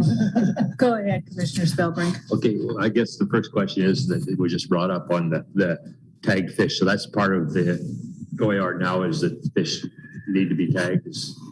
Yeah, Chair Wall, Commissioner Spellbrink, yes, the current OER says they need to be tagged, and our intent has been that under the terms and conditions, I didn't put it in the presentation, so apologies for that. We would still apply that. I will add, just while I can here, I've been in the fisheries field for 30 years now. I have tagged thousands of fish with pit tags, thousands. I don't know how many I've ever killed, not very many. So they're pretty good on fish if you do it well. They are not, I'm looking to see if I can find out how much they add to the cost, but the tags themselves run about $3. These are not radio tags. These are not, telemetry type things. They're relatively small. They're used by the thousands in salmon in the Columbia Basin. And so what they give us is the ability to know that if we find a grass carp in a place it shouldn't be, we know where it came from. They're a name. They're a unique code for each fish. We can tell you which fish it was if it's recovered somewhere. So that's why we do it. I understand it does add some cost to it. I don't think it's highly significant, but I'm looking to see if I can find out. And if I have that, I'll get it to you. But so that's why we do that. And then the initial proposal is for 5,000 fish. Is that right? No, Chair Wall, Commissioner Spellbrink, the initial proposal by Devil's Lake is for 15,000 fish. Okay, and that's the one that... Or 15 fish per acre, I'm sorry. Okay, 15 fish per acre, which is... Okay. About 10,000. Yeah, all right. Okay. And so that basically, if this motion, if we approve this, that's what it would be for, then that number of fish. Chair Wall, Commissioner Spellbrink, I think what my thought was on this is we would have an OAR that then we would go and work with the Devil's Lake Water Improvement District on improved and acceptable terms and conditions. That sounds perfect. Thank you. Seeing no more questions, is there a motion on this one? I'll move to amend OAR 635-056-0075 as proposed by staff in attachment 3, including addendum 1. Thank you. Second with discussion. Go ahead with the discussion. Okay, I just want to make sure it's on the record. We do have a letter in here from State Representative David Gomberg, who has been involved in this issue for a number of years and is strongly supportive. I personally appreciate all the massive amount of letters and emails that we received, and particularly I want to compliment the McGraths, because the McGrath family had a picture of their child swimming with grass on their head, and then they had another picture of their child, one of their children, skiing with grass all over their skis. And so, even though there's all these other letters are that one really caught my attention, and it was pretty amazing. But it appears to me that staff has done their homework. The district is supportive of the process, and so I'm going to be supportive of it. Any other? Go ahead, Commissioner. One other comment, and that is, I know it's for a fact that a lot of people fishing the sleds, they're fishing saltwater, and a lot of them on the way home, if they're headed towards the Salem area, they stop at Devil's Lake, they pull in the boat ramp, and they rinse the saltwater out of their motors and off their equipment. And in the process, I'm guessing maybe that might not be a very good idea. And they'll all be mad at me probably, but I mean, maybe there needs to be a signage there or something, or because obviously if the weed problem is that bad there's a lot of them being drug out of there then probably after they rinse their motors. I think I saw a couple nods from the improvement district on that one. Okay, I think that we are then ready for a vote on this. And could we make it a roll call one? Absolutely. Michelle, please. Robhart? Yes. Spellbrink? Yes. Hatfield Hyde? Yes. Khalil? Yes. King? Yes. Zarnowitz? Yes. Wall? Yes. So that one carries unanimously. Thank you, everyone, for your work on that. And I think that we are adjourned remarkably early for our commission meeting. So thank you to all of you who are here. We don't have And an executive session. We don't have one. So we do have lunch still served, and I'd appreciate if we can stick around for that. Is it